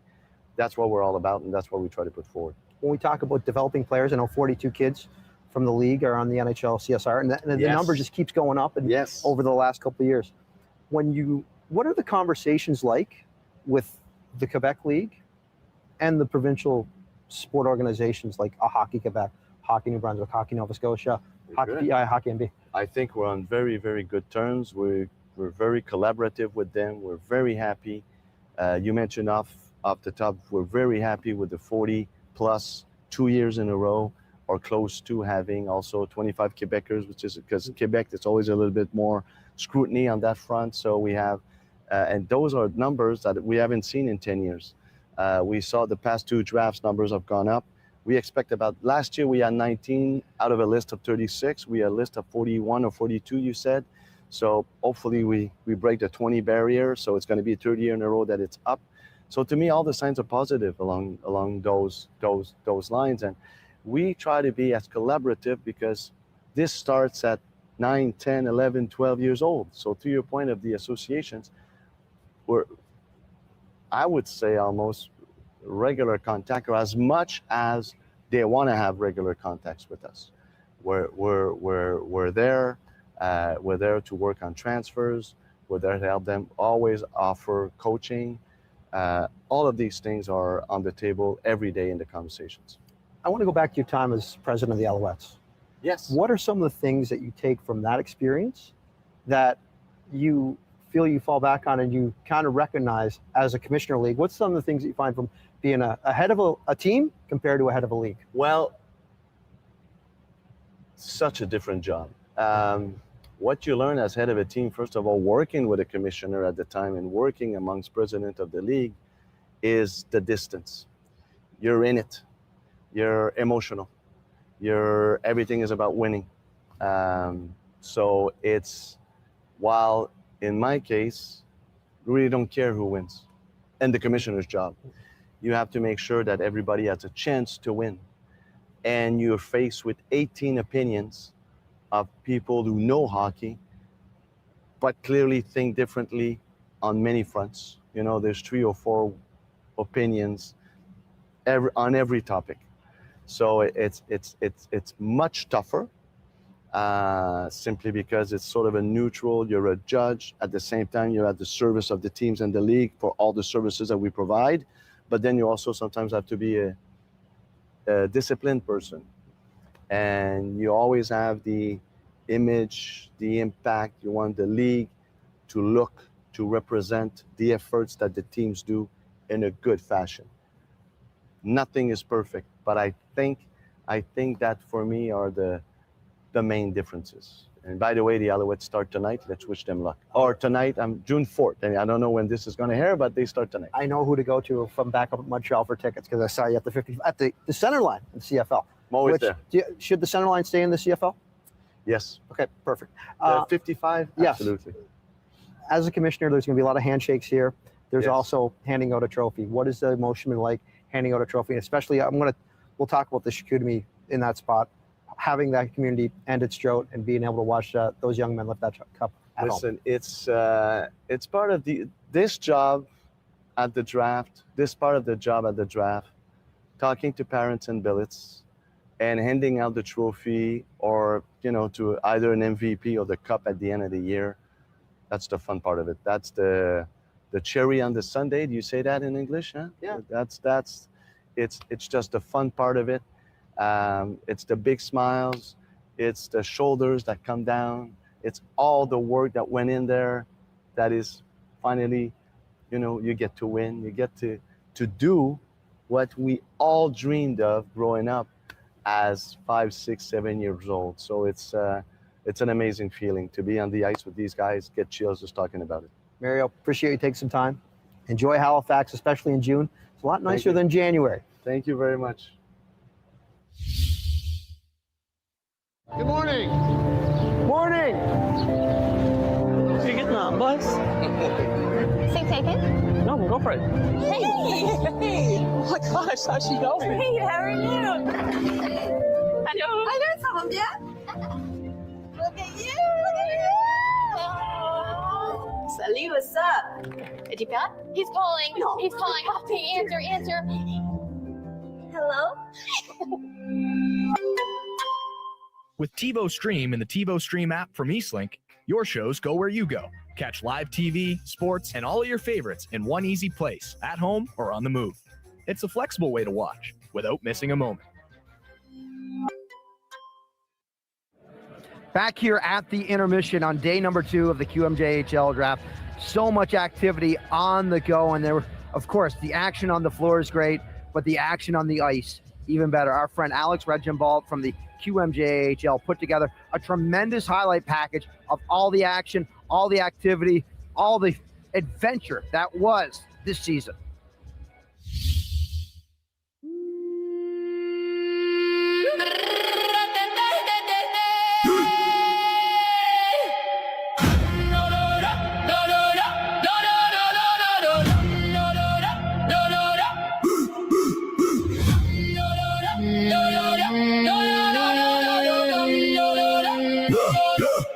Pressure is my ribs, Viking in my blood. I kept the storm inside. Now I let it flood when screams what I hear. I don't shut it down. I would've come free for my hands shook. Pascal derrière, le cornéen devant, superbe but! Bravo, c'est après l'arrêt, chaque fois, mais au retour, le tir est encore! Oui, merci, ça mène au filet, l'arrêt, le but! Oh, wow, c'est l'arrêt! Find the fire in my mouth, one more lie from me, and I rip it out.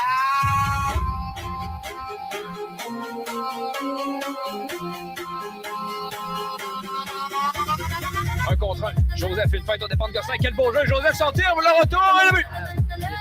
Oh, belle manœuvre de Villeneuve. La fête des goals!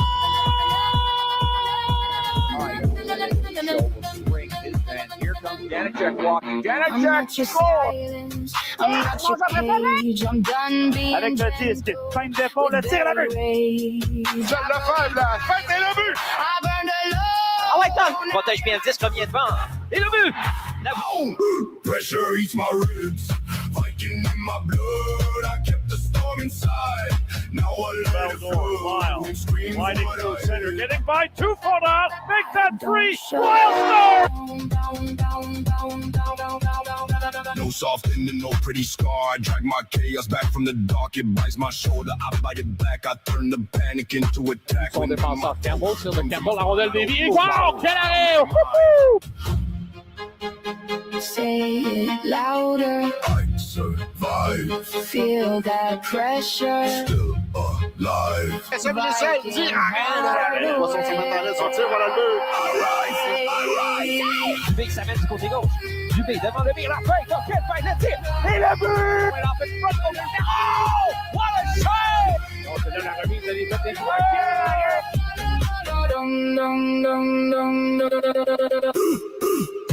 3-on-1. Broadside, straight score. That's Kennedy. L'enjeu avec une passe à Van der Kak qui est celle devant le filet. Van der Kak est tiré! Down the wing, fire. Loose puck in front. Oh, what a save! Mancé vers le filet. Mancé veut revenir. Attention! Le 50e de Maxime Mancé! Turnover. Terminal with shot inside. He scores. 50th of the season.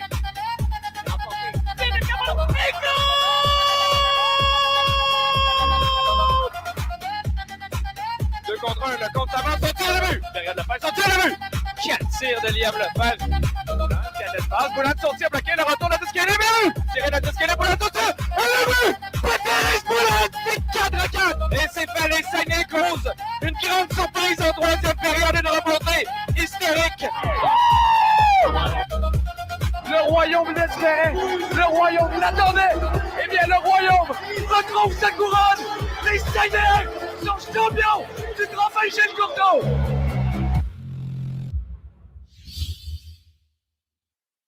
Janice's kitchen has no power.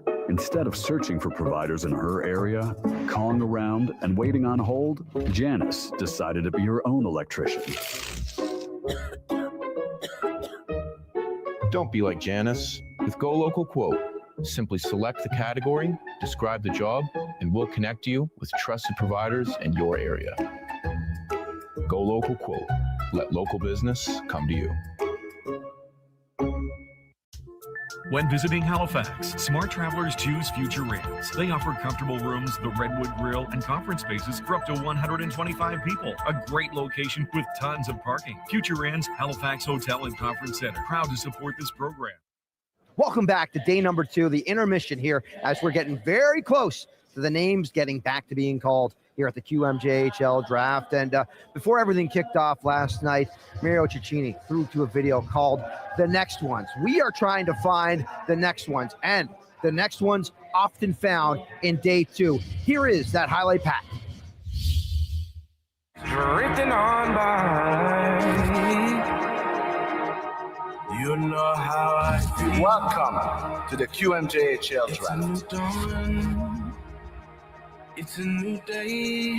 Les Sea Dogs de Saint-Jean sont fiers de choisir. Oh, le Joseph sortir, le retour, Du collège, Esther Blondet, Alexis Joseph. Oh, Dragon, front page score.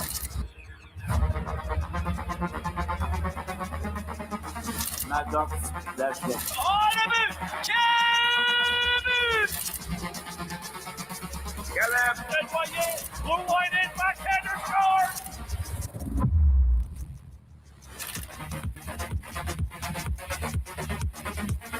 You'll be part of teams where friendship, respect, discipline, and surpassing yourself will be at the heart of your daily life. Every moment will bring you closer to your dreams, and every experience will make you a stronger person. Live the moment. Be proud. It all starts now.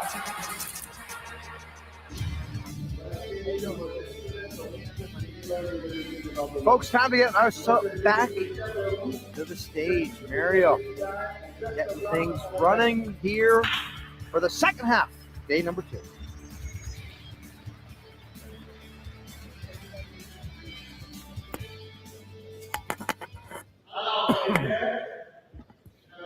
Back here on the desk as Dave, Greg, myself, Aiden on the floor, the entire Eastlink Community TV crew.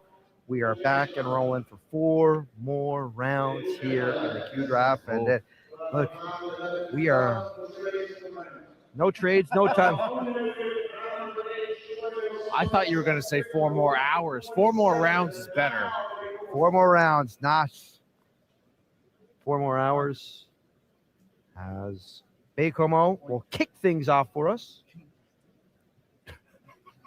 Greg is working. He's working with the microphone right now. Bacomo is going to work the microphone next.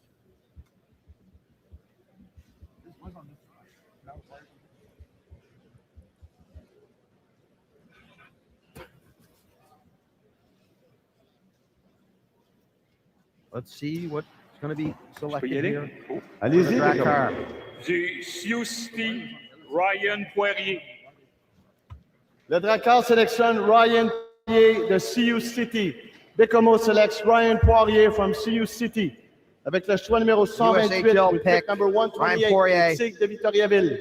Out of Salem, New Hampshire. The American pipeline continues to grow and grow. Des Grenadiers de Châteauguay, Félix Théoret. It's the support crew for Felix Les Thériault Tigres shows up. sélectionnent Félix Théoret des supporting their Grenadiers de guy. Châteauguay. Le Victoriaville picks Felix Félix out of Théoret Victoria- from going to Grenadiers de Victoriaville. Châteauguay. Out of the Avec le Châteauguay. choix numéro 129, with pick Canadien. number 129, les Olympiques de Martin, Gatineau. Quebec. Les Olympiques sélectionnent des Forestiers d'Amos, Raphaël Truchon. Gatineau selects Raphaël Truchon from les Forestiers d'Amos. Les Olympiques sélectionnent Raphaël Truchon des Forestiers d'Amos. Avec le numéro 100, avec Raphaël le Truchon. choix numéro 130, Quebec. de Victoriaville. A lot of Quebec D, a lot of D, a lot of D. They just keep going. The opposite of the first round, where first 13 saw 12 falls. Now we're seeing all D getting selected there. Well, now we see a goaltender, Zachary Renault. Victoriaville sélectionne Zach. St. Eustache. Yeah, Victoria will take a lot of goaltenders here in this draft. Victoriaville and Charlottetown are certainly loading up the goalie pipeline. Moves with a lot of confidence. Looking to get the tools together to make those games. Need some more time in U18 to develop Yeah, and get some absolutely. confidence and fill out a little bit. Absolutely. The new starts to play here is Baker Hall. I thought the last instructions were no more trades. Trades, no more timeout. No, we have a trade alert. But Bacomo and came into this draft with the most draft capital, and we've seen Bacomo on the microphone on the stage a lot over the last 2 days. Maybe they're just getting tired of pressing the button. They want to give Rimouski a turn. Making a trade with one of their arch nemesis teams in Rimouski. Yeah. They've had a lot of battles over the years. What's the logo? Is it a boat or Two is it a boats. shark? There's two boats on the Two screen boats. right now. Okay. Again, trying to take in that Drakkar Viking boat and the Rimouski Oceanic. Yeah. But you know we've hit the silly part of the Alors, draft. Bacomo We're trades starting to pick apart logos. Bacomo trades de Rimouski. Silly part of the draft was last night. 8e round 2026. We're getting Number serious about it. Is 131, that a boat 8th or a round shark? 2026. Le choix numéro 144, 8e ronde 2026. Pick 144, round 8, 2026. En retour, Rimouski cède à Bacomo. Et Oceanic trades to le Drakkar. Choix de 6e ronde 2027. 6th round pick 2027. Alors, avec le choix numéro 131, with pick number 131, l'Océanique de Rimouski. Du Collège Bourget, Braden Woodley. L'Océanique sélectionne Braden Woodley du Collège Bourget. Rimouski picks Braden Woodley from Collège Bourget. Avec le choix numéro 132, with pick number 132. Guy that's got some mobility, a physical defenseman in Woodley.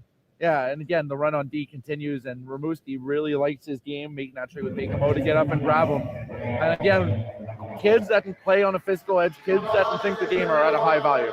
Yeah. 6'2", 170 brings a lot of that physicality, mobility.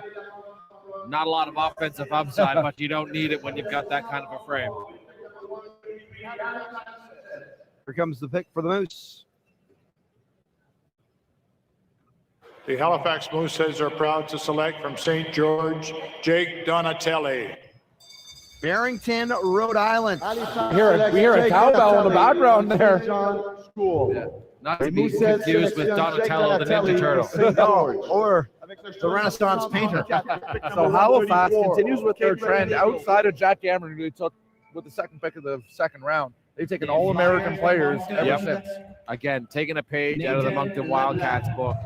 Yeah, we see the picks here, and I mean, you might as well change it to the red, white, and blue for the Halifax Blue Sets right now. But I think Moncton has still got something to say about that color scheme. Speaking of Moncton, the Moncton Flyers forward, Nathan LeBlanc, just got selected by the Cape Breton Eagles. Yeah, again, so another good player out of that Moncton Flyers program down in New Brunswick, heading up the highway, going to Sydney. Very dynamic forward. This kid can impact games. Again, he has a lot to work on away from the puck, but when he has a puck on his stick, man, oh man, is this kid dynamic. And I mean, you look at the size of the frame there on that kid as he makes his way down to the draft floor. Des cantonniers de Magog, New Brunswick BVI League, he led all draft eligible scorers this year. So LeBlanc is a kid that knows how to put that puck in the net, and it's something that he's got a tremendous work rate. Does he ever? And you see Jack Cameron and his Halifax Moosehead welcome him to the league. They might have some battles against each other in the near future there with Halifax and Cape Breton. And again, LeBlanc brings some leadership value. Again, probably not going to be a leader in that dressing room, but he's certainly going to soak in a lot of experience from all the leaders Cape Breton has brought in. So again, a good development piece for the Eagles as they start to build past next season. And the run on American kids just continues. And see Michael Baird, a forward from Phillips Academy in the U.S. Yeah, Linfield, Massachusetts. Yeah, look at the spread the Islanders have on their table. Oh, Du buddy. Brisard, Similien Saint-François, Hugo That's where all the Légaré. lunch went. Yeah, that's where the lunch went to. Islanders pick Hugo Légaré from Séminaire Saint-François. Yeah, we'll be submitting my coaching resume to Charlottetown after all. Look at that table. That catered's coming up in your check. Yeah. He'd be the best fed coach in the league. Oh my goodness. Hugo Laguerre is going to go down and try out the catering from the Charlottetown Islanders as he just gets picked. What of Quebec City, Quebec? And again, another member of that SSF Bizarre team that had so much success this year. Another forward that contributed highly to their team's success and is going to bring some dynamic ability to Charlottetown. Are the Reggies going to go back down to the Americans? From Laval, Montreal, Daniele DiMarzo.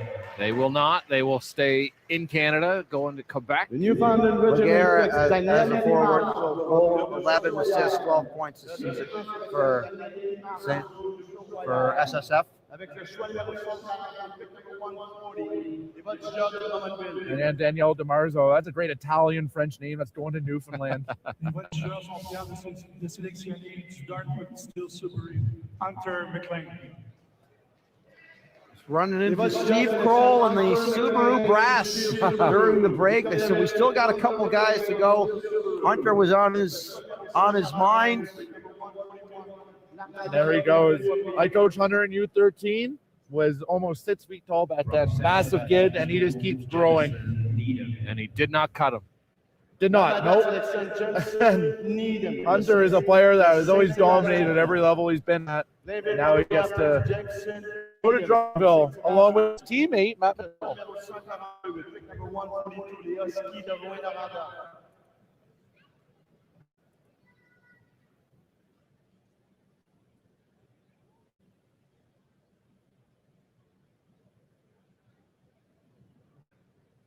There's just a quiet hush that's fallen over. The post-lunch break has just silenced everybody. The tryptophan's starting to kick in. Yeah. As we go back over to Aiden down side of the stage with the latest Eagles pick. Nathan, go ahead, my friend. Nathan, you didn't have to wait too long after lunch to hear your name called. You're putting on the black and gold of the Eagles. What was that moment like for you? Yeah, I mean, it felt unreal for giving me an opportunity, and I won't take it for granted. So I really appreciate them for taking me. We cover a lot of Eagles games here. For the fans watching at home, what kind of player are you, and what's something you're working on coming into camp to try and be ready? Yeah, so I'm a high-paced power forward. I can play a 200-foot game, and I'm going to bring a lot of physicality to the game. Well, Nathan, have a great summer. Enjoy today. We'll see you in the fall. All right, thank you very much. Appreciate it. Again, that's Sly Hockey right there. He loves a big physical team, and Nathan LeBlanc is going to fit that mold quite nicely in Sydney. Couldn't agree more. He's going to be a perfect fit. Maybe not just because we've talked about how hard it is to craft that roster, but a few years down the road, he's going to be a pretty important piece, I think, of that team. Absolutely. We had the Nova Scotia connection for the Eagles, was just to our right not that long ago. Cole Chandler, the newest member, sitting with former line mate in Reese Feisch, and Jacob Hartland, who just completed his first season with the Eagles. A very impressive rookie campaign, will be another important piece for that Eagles team next season. And again, all the talent they brought in, and you kind of forget about those players that bring those roles. Yeah. Jacob Hartland brings that role of just being hard to play against. It's going to be annoying. First goal, first shot in the queue with Jacob Hartland. And you know what? The thing that I really liked about Jacob Hartland, and you kind of tease about it, Greg, is he was a guy, he played up and down the lineup all season long, and he was a guy, he was put in every situation, a fantastic penalty killer for the Eagles. He got in so many shooting lanes. He blocked so many shots last season. It was so fun to watch. So now that you know that much about him, and Danny Walters, of course, they played together growing up minor hockey together on the same line. You know how annoying it was coaching against that team with that duo together? And then you had Aaron Shipp putting all the goals in on their line. That was a nightmare. The Spryfield connection right there. And again, let's give a credit to Patrick Laforte on these choice of song right now. Don't Stop Me Now by Queen. We have reached another aspect of a transaction, Gatineau and Baie-Comeau. Baie-Comeau is going for the record. I'm telling you. They're going for the record. Trying to make a superstar out of you. Again, they had that draft capital. They're just wanting to spread it around. Here, you take a pick. You take a pick. Everybody gets a pick. Let's get a pick of Hunter McLean and Aiden Robertson standing by.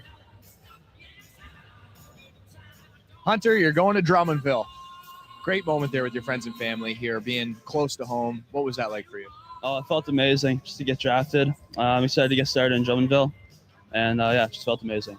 How lucky is it that you're going to be joining Matt McDonald in Drummondville? Both of you coming from the Subs program, heading over to the program that you make the next level. Yeah, they did a great job preparing me. I was line mates this year, so it'll be fun to keep in the same organization as him, and I can't wait. A little bit of chemistry going into camp. Hunter, congratulations. Enjoy today. Thank you. Excellent. Thank you, gentlemen. Hunter McLean again, Bedford kid, played in Dartmouth. These Bedford kids had some good coaching coming up. I wonder who their coach was in minor hockey.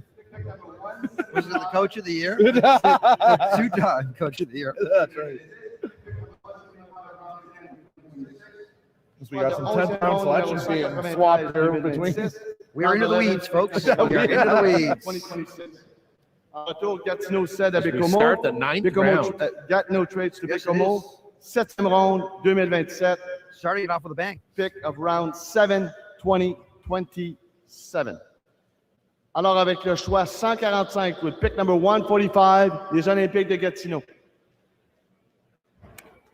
Un autre produit local des Intrépides de Gatineau, Jacob Sabourin.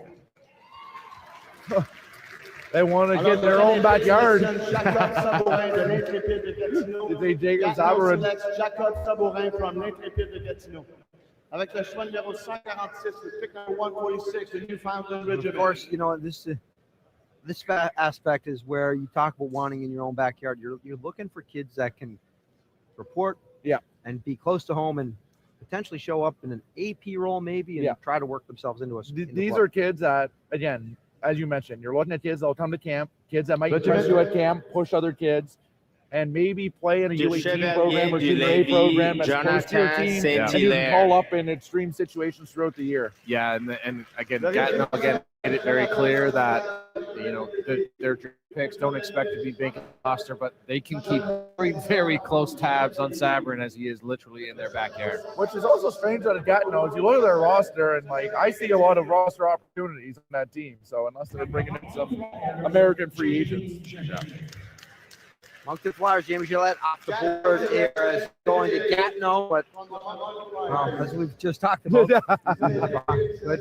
But that's a great hit for Gatineau. This Jamie, I thought I'd see and hear his name called a little bit earlier than the 9th round.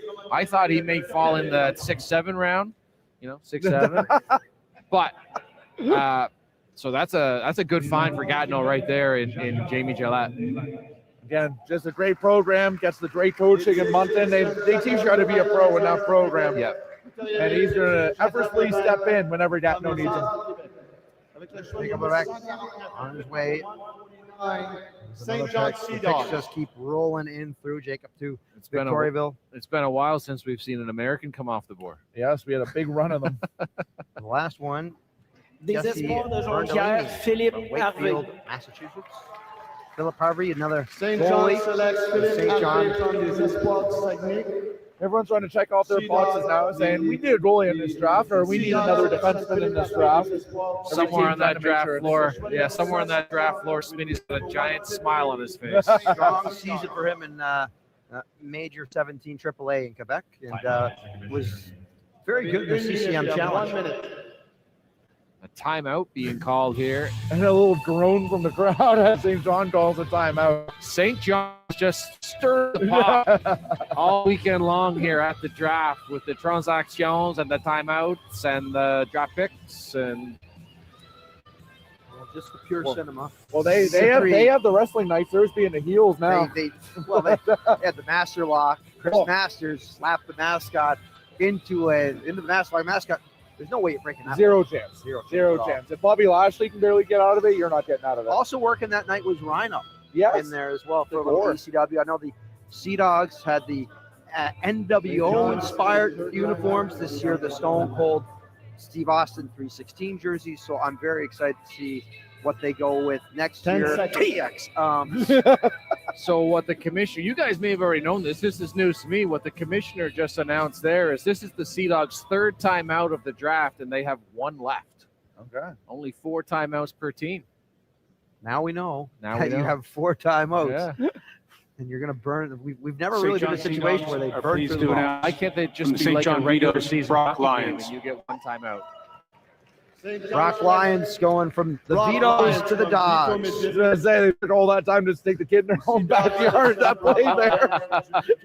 You got these timeouts. You might as well use them. Might as well, yeah. That's right, yeah. But Brock, another player, another forward that was got a lot of experience in Atlantic this year as they hosted that tournament, and he's one of their go-to players this season. As the Moose are back on the clock. Going with another goaltender. Greg, you've already broke the news. Their goaltending is nice and tidy for next year. So, again, this is a bit of a head scratcher. Well, this kid's actually 16 years old. It's like one of the other ones are older, so this is definitely a future project here. He's listed at 5'10". But you can just see the emotion on his face. He is happy. Might be a Blade Man Dixon 5'10". Yes. Oh, good for William. You see how happy he was. The emotion come over him. The Eagles going back down south, getting their, and I believe this is their first American off the board in a while. Well, actually, he's from Trois-Rivières, Quebec, but plays out of Wilkes-Barre. Yeah.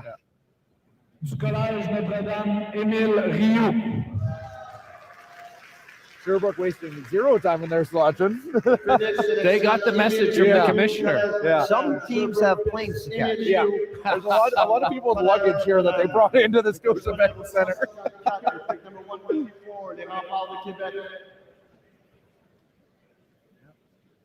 I know that there's members of the league as well. They're saying after last night, we need to find a way to make this thing move a bit faster.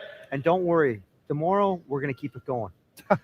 Les remparts de Québec sont heureux de And sélectionner St. John Luca Sea Dogs Morin des said, hold my Chevaliers beer. de Lévis. Yeah.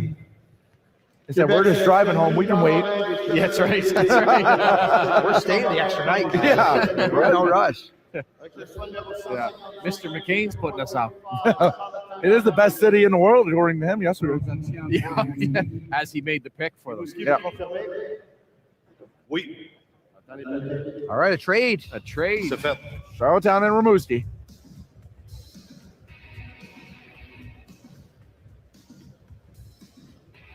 And there he is, Sly, working the phones. I don't think he's ever not on the phone.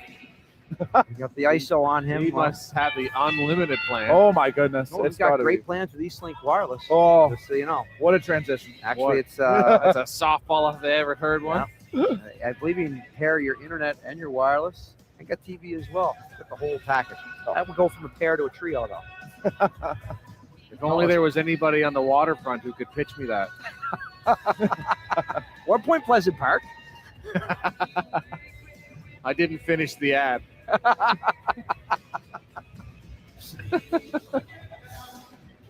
I look like a lost kid at school right now trying to find someone to trade with. He's like, someone come trade with me. Somebody. He's looking like the kid that got asparagus in the lunchbox saying, guys, I want a fruit roll up. Come on. This asparagus and futures tomorrow for your fruit roll up and your dip granola bar. Alors, Charlottetown, échange à Rimouski, Islanders trade to Oceanic. Le choix numéro 209, 12e ronde 2026. Pick number 209, 12th round 2026. En retour, l'Océanique cède aux Islanders. Rimouski trade to Charlottetown. Choix de 11e ronde 2027.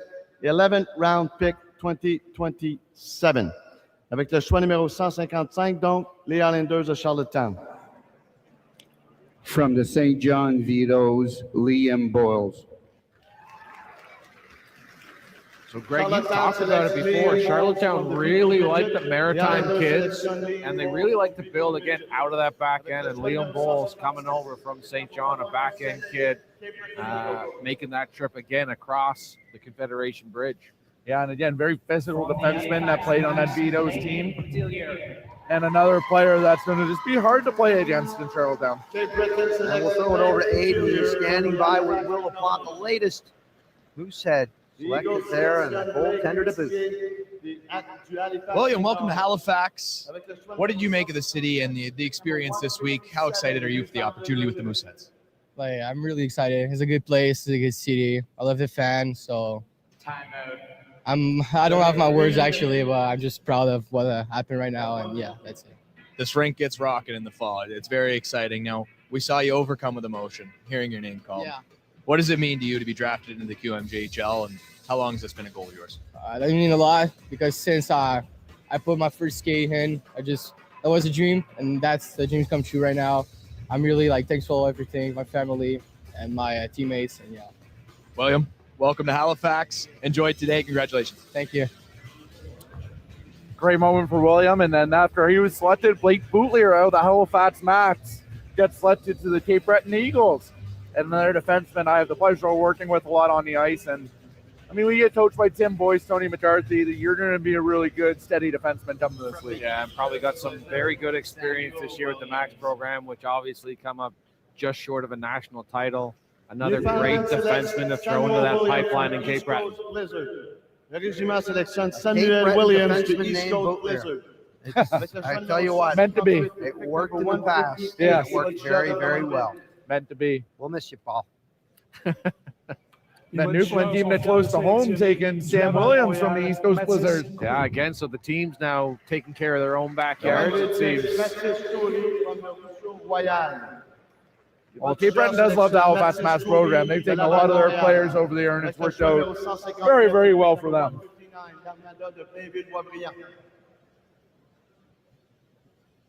De l'Intrépide de Gatineau, Loïc Savoie. Another kid. L'Armada sélectionne Loïc Savoie de Gatineau.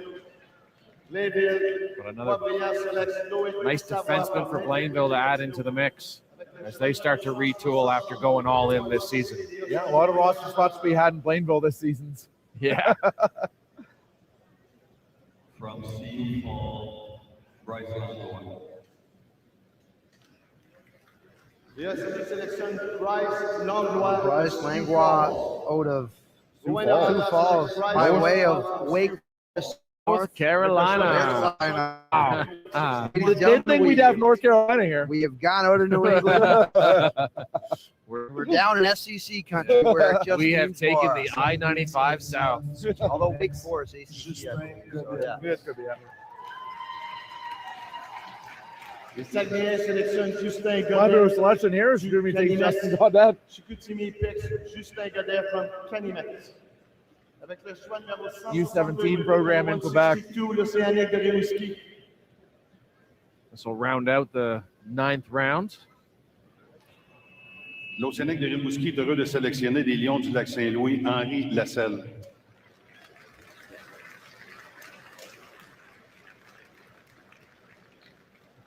L'Océanique sélectionne Henri Lasselle des Lions du Lac Saint-Louis. Rimouski picks Henri Lasselle from les Lions du Lac Saint-Louis. And again, 15 points for LaSalle. Played in that Quebec International tournament. 2 assists in the Q Cup. yeah, and again, that Lac St. Louis program just so good, turning out players. And there you have Hal just giving him a big hug as well.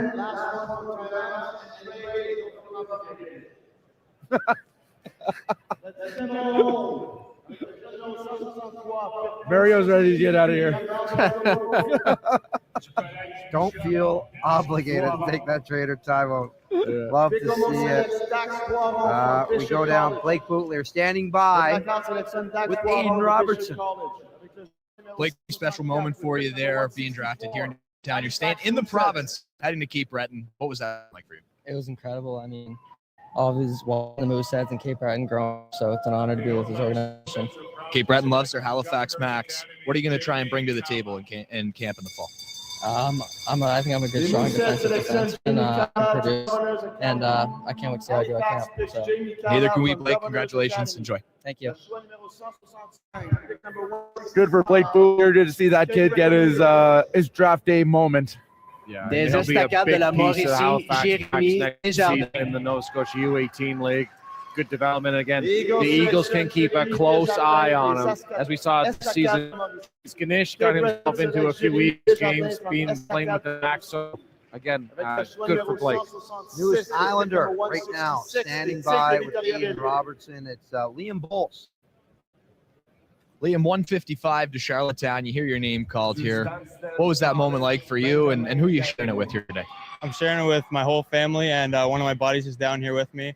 And it's just an unreal feeling. I grew up playing lots of hockey in PEI summer, and just getting drafted by Charlottetown is just such an honor. I'm so excited. We cover a lot of Islanders action here at Eastlink for the fans at home. What kind of player and what are you looking to bring to the table? I'd say I keep the game simple, move the puck fast, and have a simple touch in the offensive and defensive zone. The Island loves their Glasgow type of hockey, Liam. Congratulations. Enjoy today. Thank you.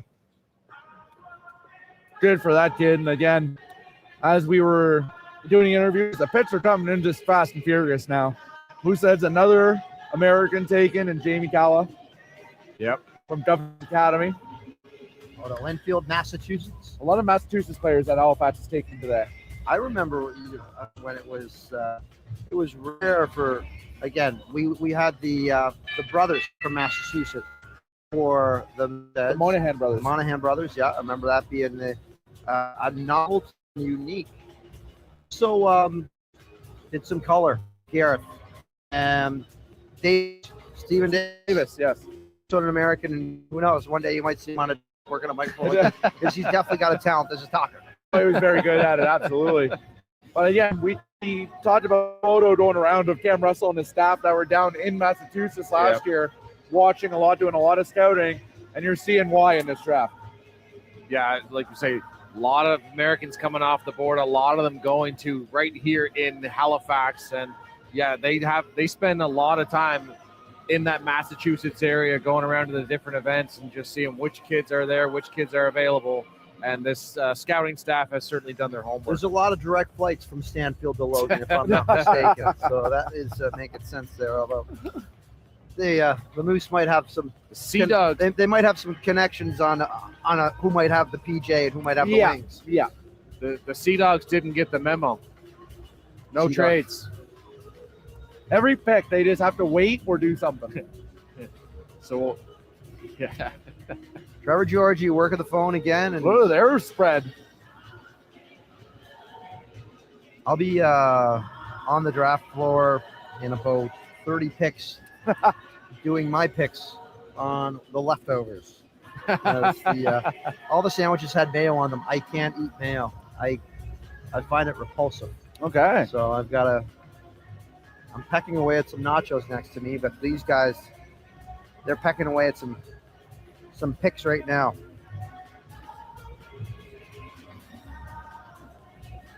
Oh, come on now. Oh, there it is. go. Now we're talking. Yeah. Now we're talking. Absolutely. You went from the carrot sticks. Oh, sliders. Okay. Thanks. It's not like I had lunch. Saint John trades to Drummondville, le choix numéro 167, 10e ronde 2026. Pick number 167, round 10, 2026. En retour, Drummondville cède à Saint John Drummondville trades to Sea Dogs, 8e ronde, 2027, round 8 of 2027. Avec le choix numéro 167, with pick number 167, les Voltigeurs de Drummondville. Les Voltigeurs de Drummondville sont fiers de sélectionner from Cushing Academy, Chase Warsofsky. Drummondville select Chase Another player out of the Cushing Academy program down in Massachusetts. And interesting pick because if someone doesn't know, his uncle is Ryan Warsofsky, who coaches San Jose Sharks. There you go. De Woodbridge, Olivier Lafrenière. We're going back over Woodbridge to Aiden with standing by with Jeremy Desjardins, the latest Eagle. Jeremy, welcome to Nova Scotia. You get to hear your name called here. What was that moment like for you and sharing it with your family? Oh, it's a good moment. I work hard for to be here. I can explain the moment right now, but I'm very happy. Hard work gets you here. You're not with work. Season coming up. It's something that you're working to come into camp at your. I work hard all summer. Just need to get ready for the camp. In Cape Breton, they love guys that compete. Sounds like you're the man for the job, Jeremy. Congratulations. Enjoy today. Thanks. I appreciate it. Hope from Jeremy. Thomas Russell now picked over for the Wildcats or Victoriaville. And finally took a kid from Quebec. Didn't know they play. I didn't know that they knew that place existed. Played U18 this year, and again had an opportunity in the Quebec International Pee Wee tournament. That's a fantastic turn. I love that. Got to take our teams that a few times. It's awesome. Shout out to the U13 Cape Breton Eagles. Yes. Congratulations, Scott Guthrow and his group. I'm sure Very cool. We are going to hear a Guthrow name in this draft in the near future. Yeah, his younger kid, Max Guthrow, is a heck of a hockey player. Yeah, they come by it honestly from their old man, of course, but he taught them everything they know. When you talk about that team, who are some of the kids at that U13 level? And I know we're going deep into the weeds. Oh geez, we're in the silly season yeah, if now. you were to think if any names came out coming to your and I know there's a lot to go. There's a lot of hockey in front of them. Yes. Well, I'm going to pivot on this because I'm coaching the U14 team for the province this year, and we're doing our final tryouts coming up. So I don't want to name drop anyone so you think I'll have an inside edge on making the team. Okay. But I will say for the draft in a few years, there's a group in Newfoundland coming through. They're going to be U15 this year. So in 2 years' time, there is a group of Newfoundlanders coming through. The best group I think Newfoundland's ever produced. And there's going to be a ton of talent coming out of that group. And there's going to be a lot of Newfoundland kids hearing their names called in this draft. Yeah, we talked about that group before, Mavs, and that's the group that won the gold medal at the Atlantic Challenge Cup. And they beat me. So we're just going to open up the wound and just keep pouring salt in it on poor Greg here. But yeah, 9-2. That is that is a special group of players coming up from Newfoundland. So hey, the regiment have shown over these past two drafts they like to recruit and draft local talent. Oof, they're about to get a bevy of them. And it wasn't just like they had a strong forward group. They had forwards, D, their goaltending was unbelievable. It's everyone, a very strong group. And Newfoundland over the years is really starting to become a powerhouse again in the hockey landscape. If I was to ask about in that event, I know we talked about Newfoundland, and Greg, you were coaching Nova Scotia on the PEI New Brunswick side. What were those clubs like, and what was the development like from there? Well, New Brunswick has a very exciting player that will be in this draft in a few years, Zion Deacons. He got exceptional status last year to play for the Moncton Flyers in the U18 League. Now he's going to Masters Academy of Prep School away in the States. So he is a name to keep an eye on. The PEI group, similar to that Newfoundland group, they're also pretty strong in that PEI group. You have a kid, I forget his first name, last name Lou, is from the Charlottetown area. Very, very good defenseman. Billy McGeegan, coach of the Summerside Capitals. His kid was U13 last year. Going to be a heck of a hockey player. The name I want to talk about right now, and we saw him coming close to setting Crosby's records in U13. Bolin Cranston. Oh, this is the next one from Nova Scotia to be coming up, and we are looking forward to having his name called in this draft because he was doing big things this year in U15, and I'm sure you could speak to the skill and the presence that Bowen Cranston has, because I know he's been on the ice with a lot of older talent to prepare himself for this level. He's on the ice with junior teams already. Like, he's skating with a lot of older people, and I had the pleasure of coaching him on Team Nova Scotia in the under-14 event. Bowen's actually here. He's been here the last 2 days watching the event, taking it all in. And again, you want to talk about a special player. He shoots like a junior player already. His shot is unbelievable. And the way he thinks the game, he's going to be a very special talent and a name to remember. A name to remember for sure. And again, he has that entire toolkit right now. This kid, he could probably even be. It wouldn't surprise me if a team took a flyer on him here. Obviously, they cannot, but he's that good. Well, he led the U15 league in scoring as a first-year player. That's unheard of, and he led it by a pretty healthy margin. If we were to look at the goaltending aspect of the game, and I know you leave it to Blade Man Dixon. Yeah, I leave it to Blade.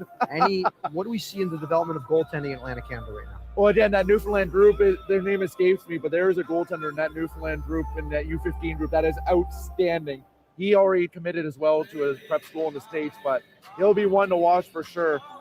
From the other provinces and in Nova Scotia, there's a few pretty good goalies coming through. This U13 group of goalies I have this year is, again, I'm not going to name names because I don't want to give anyone an inside track, but there's a group of 6 of them that are very, very good, and you're going to hear their names, I think, in the future. Well, we heard Alexi Noel's name called for the Eagles. He is a goalie, and he's standing by with Aiden Robertson. Alexi, you're headed off to Cape Breton Island. How exciting is this for you? How special of a moment was that? It's very special for me. I've been dreaming about this moment for a long time, and I had like a few QMJHL players living at my house with the Titans when I was younger, so I feel really special right now for me to get drafted. And you're heading to an organization that loves to develop good goaltenders. How exciting is that prospect for you to be able to jump in and develop yourself as best you can? It's very exciting, like with Bertillon and the new goalie from Saint-Nier. He's going to be excited to go play with them and meet them, especially. Yeah. Absolutely. Lucas Beckman, well, Alexi, enjoy today. Congratulations. Thank you.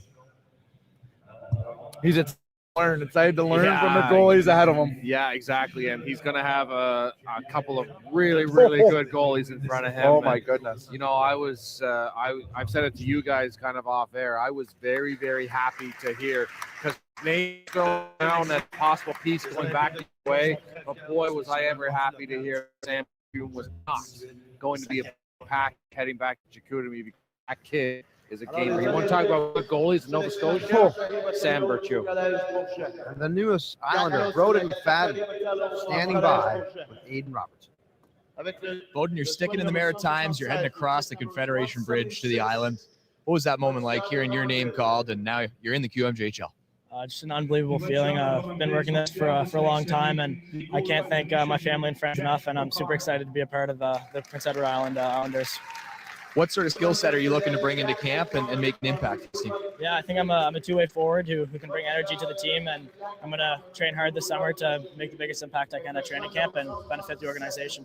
Looking forward to it, Bowden. Congratulations. Enjoy today. Thank you. The PEI Islanders, he's not to be confused with the Charlottetown Rockets. Oh, my goodness. Goaltender Matthew Darby, Petersville, Quebec, Lac St. Louis. U17 program in Lac St. Louis. Picked to Plainville, so I'm sure Mike Smith had his fingers all over that one. He had his viewings of his tape. And as you mentioned, Dave, the last probably 20 minutes or so, everyone's going back to the Quebec region. Everyone had their run of American players, said, okay, that was fun. Now let's dial it back and get back to our old territory here. Yeah, this is the players that, again, it's players mostly in their backyard, so scouts don't have to travel very far, so they've probably had a lot of views on these kids throughout the course of the year, but they really did their homework on the kids that they're taking in the top 6 rounds, and this, so like you're saying, Greg, these are the kids that they've already got a very good level of comfort as to what that kid can do and what they can do to develop that kid. So that's why we're starting to see more picks. And you talk about, again, scouts have had their eyes on these kids for, U13, U14, and watching the development. And there's also an aspect of we've had them around our program. Let's see what they can do here. 100%. And Munton did another Quebec kid. Maybe the most they've taken in years. Well, the Quebec, the Quebec scouts on the Moncton staff are like, come on, Gardner, give you something to do. Great shot there of Gordy's son in the Moncton jersey. Now, Oliver's dad, Pierre, played in the National Hockey League with the Canadians and played some AHL, played with the Rangers and up and down between the A and the N. So, and the Turgeon pick comes from Rouyn-Noranda, where he is from, his old man is from. And Pierre was captain with St. Hyacinthe Blazers in 90-91. Had a deep run in the playoffs with them in 89-90.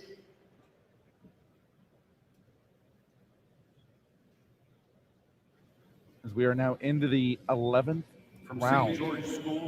Alex Wang. Didn't he just win a trophy? Didn't he just win with Chicoutimi? Goaltender. Oh, never mind. From St. George School. This kid's from Concord, Massachusetts. Oh, yeah, there we go. No, Alex Wong from the Chicoutimi Sags went back into the draft and tried out goaltender. That's how good a hockey player he is. He's so smart. He figured out the fountain of youth from Harvard and made his way back into it. That's how they're trying to keep him in the league, switch positions. He wanted to do it.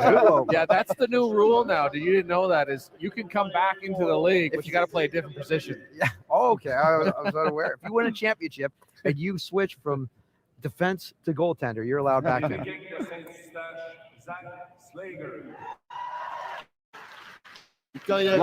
Cheer crowd again. These kids have waited a long time to hear their name called. I think it's more relief at this point for these kids too. Yeah, it's a long time to sit around and wait for these kids. It's a long drive. St. John Sea Dogs are proud to select Halifax from Saint-Hyacinthe, Gaulois, Justin Hamel. And it would be even longer if you did not hear your name called. But again, it just guarantees it gets you a spot at camp.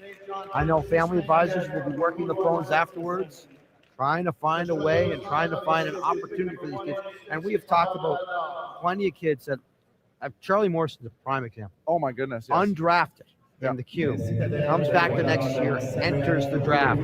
Right now, Charlie's getting ready for the NHL draft and is preparing for a trip down to the NCAA. Yeah, and again, much to the chagrin of the Quebec Rampart. Yeah, right. Yeah, they thought they were going to have him for the run this year. But again, it's all about, this just gets you an invite to camp, right? It gets you an invite to camp, you still have to make it. And whether you're a walk-on, whether you're a free agent invite or a draft pick, you have to earn your spot. Talk about a guy who earned his spot everywhere he went. Drake Batherson. Standing by right now with Aiden Roberts. Well, we were just talking, Mavs. Drake didn't recognize you without the hair, but he does remember you, so that's pretty cool. Drake, we have the draft here for the first time in Halifax. You were a guy that, you had to get your start in the MHL. You had to fight for everything you had. We're getting down to the later rounds here. Some players won't get picked. What would be a piece of advice you have to those guys to keep on grinding? Yeah, obviously I was passed over my first year and was nowhere near a draft list. And then second year, I was just lucky to be picked, to be honest. Cape Breton, Blair, Joseph, rest in peace. But my grandfather and him were best buddies. And I think my grandfather might have beat him in a golf game, and he had to take me in the draft. So, no, but the advice, I think, just be passionate, have fun, work hard. And at the end of the day, it doesn't matter where you get drafted. I play with, whether it's guys in the NHL, junior, amazing players that were never picked, and, they're making a career out of it. So if you love it and you're passionate about it, you're going to get there one way or another. Theme of the weekend seems to be the trade, le transaction. You were a guy that got traded in your time in the queue. What's that like as a junior player? Because at the end of the day, you're still a kid, but you're being treated like a pro. For sure, yeah. I was traded right after the quarterfinal game. I was playing World Juniors, so that was a whirlwind. I think I got player of the game, and then 5 minutes later, I found out I was traded. So my parents had to drive up to Cape Breton and pack all my stuff up and meet me in Montreal. But there's been a lot of trades, so every team's trying to get better, I guess. Keeps it exciting for us. Last one I got for you, 30th season for the Eagles. How awesome is that, and how special was your time on Hockey Island? Yeah, I think they're still probably my best memories playing. I got to play with my childhood best friend, Declan Smith, there, along with many other great players, and it's probably the best memories I have. I still have, videos of us in the bus, hanging out, whatever it was. So I always tell people junior is the best time to play, and I'm excited for all these guys to experience that. Drake, great to have you back home. Thank you for doing this. All right, thanks for having me. I can attest, Matt Batherson definitely beat the Bearcat in a game of golf. Matt and Kay Batherson, the grandparents of Drake and May Batherson, would be remiss not to mention the PWHL champion, May Batherson. From Gay Select Mason Wohlers. Great to hear a Bearcat story as well, because as we know, fans want to see the Bearcat. Rest in peace, Blair. What a draft story, though, hey? You've heard about, putting money on the line in golf games. Never knew draft picks was ever a thing. Oh yeah, there's been rumors of NHL late round draft picks that have been traded for some rounds of golf over the years as well. So my last trade in junior, when I got traded my last year of junior, said for future considerations. I still check, and those have still never been repaid. Well, so. I actually see that receipt has not been cashed. I actually see a lot of those here in this. It's 2 words: no compensation. Yeah, that was me. As now we start to get some Americans again here late in the draft. While we were away, Cole Tom's good Newfoundland kid. Gets picked up by Sherbrooke. He's going to be a great fit in that organization. A lot of upside to his game. But one thing that you guys were kind of talking about is camp experience and getting that invite. And a lot of the scouting reports that you read about these kids is, you know what, they're going to get picked. They're not going to make a team, but you can never underestimate the experience that you're going to get from a Q camp and the development that you will get with that, and the going back then to represent your club team and just the experience that you're going to bring to that team and the growth and development. It can never be underestimated. No, for sure. And again, at this point of the draft, anyone you see that's taken from the States area, this is like Halifax Max, Sam Fleming. Mike Smith, give him the Halifax Max. Sam Fleming. This kid was their MVP of their playoff run on their way to the TELUS Cup. He was phenomenal for them. He does everything. He checks hard. He is a great offensive contributor. He needs to be. Biggest thing you say about Sam is he's hard to play against. And he's going to go to that camp, and he's going to make those players in Blainville earn it. What a pick for the 11th round. That's a great get by Blainville. Yeah. That's a Smitty special right it there. Is, yeah, 100%. Kate Breton now here on the clock. As we're approaching the final round. This is a pick from Chicoutimi. Where and how? It's lost in time. The translation is scholars have lost that. There's Reese Peisch about to make the pick. Reese going to make the pick. Got to figure out. Evan Jones, Belmont Hill School. From Arlington, Massachusetts. Evan Jones from Belmont. He's like, get me out of here before I say the wrong name. Yeah, Rick, I know Arlington, Rick. I know Arlington. Yeah. Any aspirations he had of being a GM are probably out the door. Moncton Wildcats.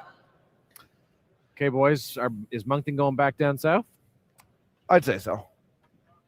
Des As de Québec, M17-3, Alexis Hull. They are sticking in Quebec. Alexis Hull, a traditional name from beautiful Rhode Island. Alexis Hull, goalie here. This is the final round, guys. Last chance to draft, but we just heard from a kid that was undrafted.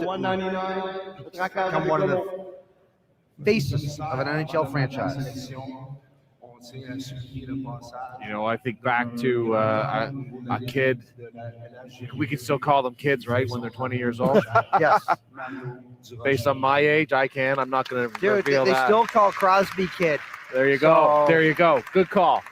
But what I was going to say is, do you guys remember when this used to be a 14-round draft? Oh, yes. And there was a kid drafted by the Eagles in the 14th round who carved himself out a nice junior career and just graduated, Angelo Fullerton, a 14th round pick of the Eagles, and again, a Off good to- story. Off to the UNB varsity Reds. Yes. They're a decent program. They used to have a good coach. Still do. Not bad, yeah. Le braqueur sélectionne Christopher Saint-Hilaire des Chevaliers de Lévis. Bécomo sélectionne Christopher Saint-Hilaire des Chevaliers de Lévis. Avec le choix All right, first round, first pick of the 12th round. We're in home stretch. So some of our crew said that this would be done by 1:30. They got 10 minutes. That's a great line. Whoever set that line, that's a good line. Dante Piscinani. Seeing a lot of kids now taking from the U17 teams in Quebec. And again, these are project players that in a few years, they hope will take those strides and next steps. And any American you see drafted at this point is a hope and a prayer pick, hoping, yeah, maybe he'll come, maybe he won't. A flyer in Philadelphia. That's right. That's right. We still hearing the hooting and hollering from the crowd here. Well, the kids are doing the math in their heads. They're thinking, oh, there's only 16 pits left. And I want to be one of them. Starting to run out of time a little bit, but as Hal makes an appearance. Where is Hal? There Hal he is we here. are coming towards the at least I got drafted pick. That's right. Is that what we're going to call it? 216. Yeah, I think That that, was might the be the workshop? one. Is that we workshop? What did you think, Dave? What did you No, have? I like that. I like that. Yeah? Because what it's generally called, I'm not in agreement with. The Mr. Irrelevant, I don't think that's the case. Not at a teenager level. Nope, not at all. Caleb Desnoyers. St. John Sea Dog. Desnoyers Caleb? From Gatineau M17, Zachary Labelle. What a steal. What a steal. He's right. He's coming back as a goaltender. I always find it strange, whether it be junior hockey or NHL or whatever level, the draft will end and people say, oh, this team won a draft for this team. You don't know. Nobody knows.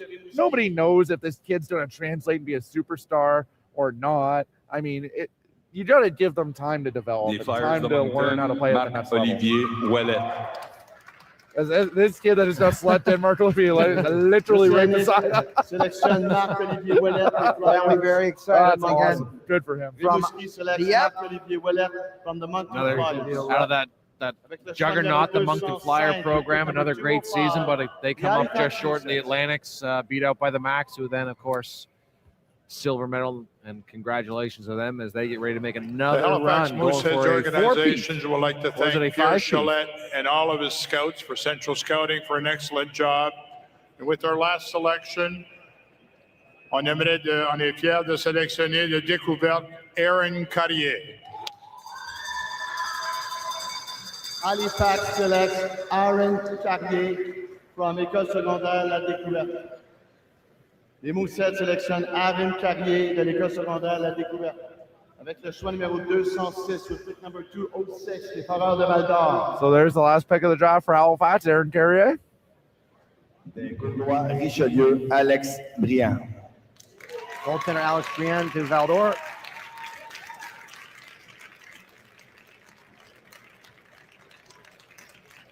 Les Foreurs sélectionnent Alex Briand des Gaulois du Richelieu. Val-d'Or picks Alex Briand from the Gaulois du Richelieu.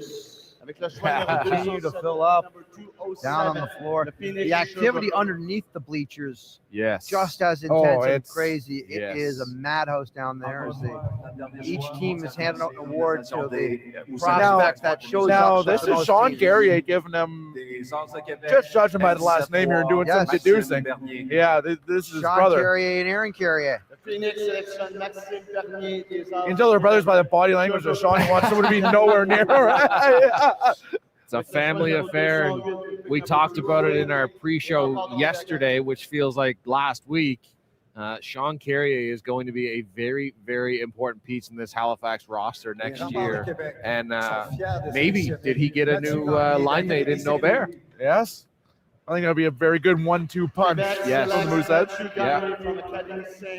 Awesome stuff and great pickup by the team as well. Here on the cameras, get those wonderful moments on the floor. Those family moments. I'd say it's great to see. Of course, we saw it with the Dwyer family and The McDougals are here, of course.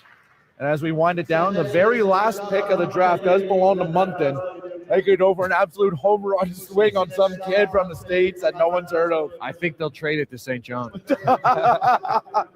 And then St. John will take their last timeout. Yes. Oh, jeez. And This is St. John here. Can we get a timeout? Des élites de Jonquière, Oh. Thomas Bond. Popular I selection. think the crowd, the families are making more noise here in this round than any of the rounds today. Yep. St. John Sea Dogs select Thomas Bond from the élites de Jonquière. Oh, the mom is the most relieved person in this crowd right now. That is awesome. You'd love to see that. And what a great last name. Thomas Bond. I worked for a James Bond, and they gave him 007 as his cell phone Oh, number. boy. There you go. From the O'Neill Nissan Millers, Aiden Graham. Newfoundland kid, Aiden Graham, staying in Newfoundland from Paradise. Aiden Graham from the Growlers. Everywhere in Newfoundland is paradise. Le régiment sélectionne Aiden Graham. Where's Paradise? Convention in St. John. So Paradise and St. John's Paradise would be equivalent to, say, Halifax. Les voitures de Drummondville sont fiers de sélectionner des Minuteman Flames. Halifax, Jackson Fleming. maybe like Enfield. Gotcha. Yeah. Perfect. Maybe Enfield might be a little bit further. Basically, they're very close communities. So there's a lot of folks from Paradise making the trip to the Mary Brown Center. Oh, dude, everybody. Bring the whole family. Get your Big Mary. Big Mary. Oh. Get your Big Crunch. Can't wait to see what the 50-50 is in the Mary Brown Center. How much? And if Seth Hyde's mom's going to win it again. How much do you love going to a Jays game and having Mary Browns in the concourse?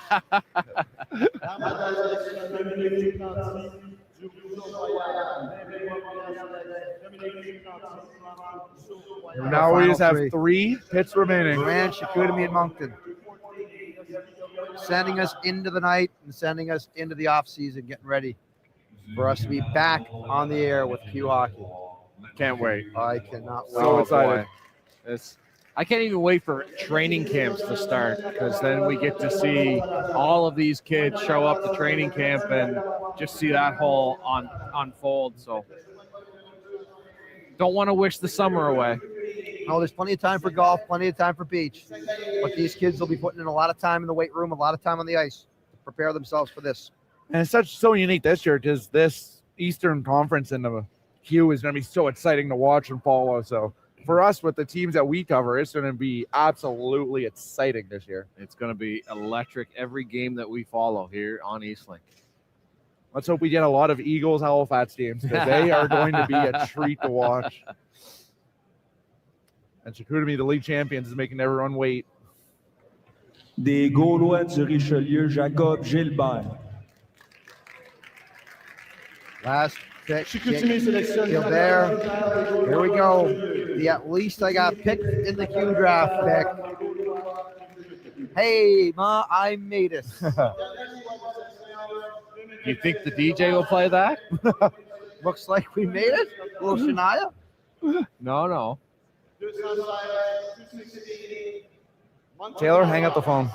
Just want to take a second to thank the Halifax Mooseheads organization for their welcome this week and for this great draft. With the last pick of this year's selection, Moncton Rockcats are proud select for the Moncton Flyers, Miguel Duplessis. From the Flyers to the Cats. Makes sense for a give and go winger from Miguel Duplessis. Oh, he's got to make a short drive from the forward pad down to the Avenir Center. Well, we're gonna make a short throw from the desk to the podium.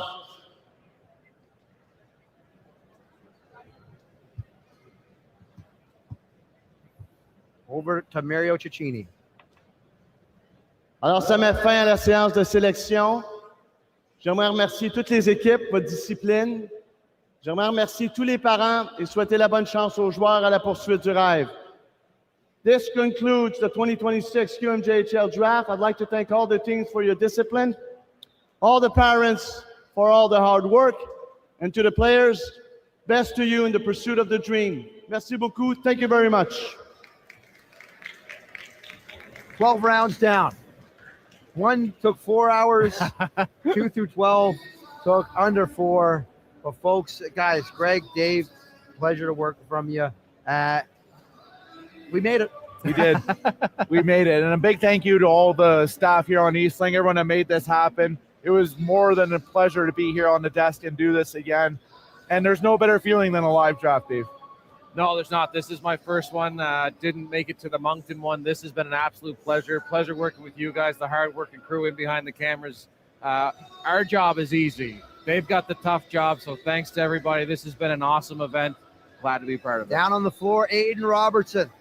Well, Dave, you want to talk about an easy job? I get to talk to every kid here after their dream comes true. That's pretty easy if you ask me. And 2 days, 12 rounds, an absolutely fantastic event that has left the Maritime Division and our partner teams really, really strong. I could not be more excited for what's to come in the fall. Thank you to everybody behind the scenes and everybody at home, of course, watching and sticking through this with us. It's been a blast. Absolute electricity, the emotion, and all the entertainment. What's your takeaways from the 2 days? My biggest takeaway is load up, because this is going to be such a fun year of hockey. If you're a Mooseheads fan, if you're an Eagles fan, it's going to be quite the year for you. And for a lot of other teams, a lot of great draft picks, you're going to have to wait and see how it plays out. Yeah, and I agree with that. And I would just add, again, teams like Rouen, teams like Baie-Comeau, they've done a great job of restocking the cupboards and looking to build. Look out for those teams in a couple of years' time. But this year, if you're an Eagles fan, get excited. A lot of talent taken here, and the changing face of the Quebec Maritime Junior Hockey League is because there is a lot of American talent as well taken here. It is going to be an international flavor, of course, with the 3 Euro picks as well. We have a melting pot here in the queue of kids trying to achieve their goals in the game of hockey. The sights and sounds from our coverage here. Congratulations to all those that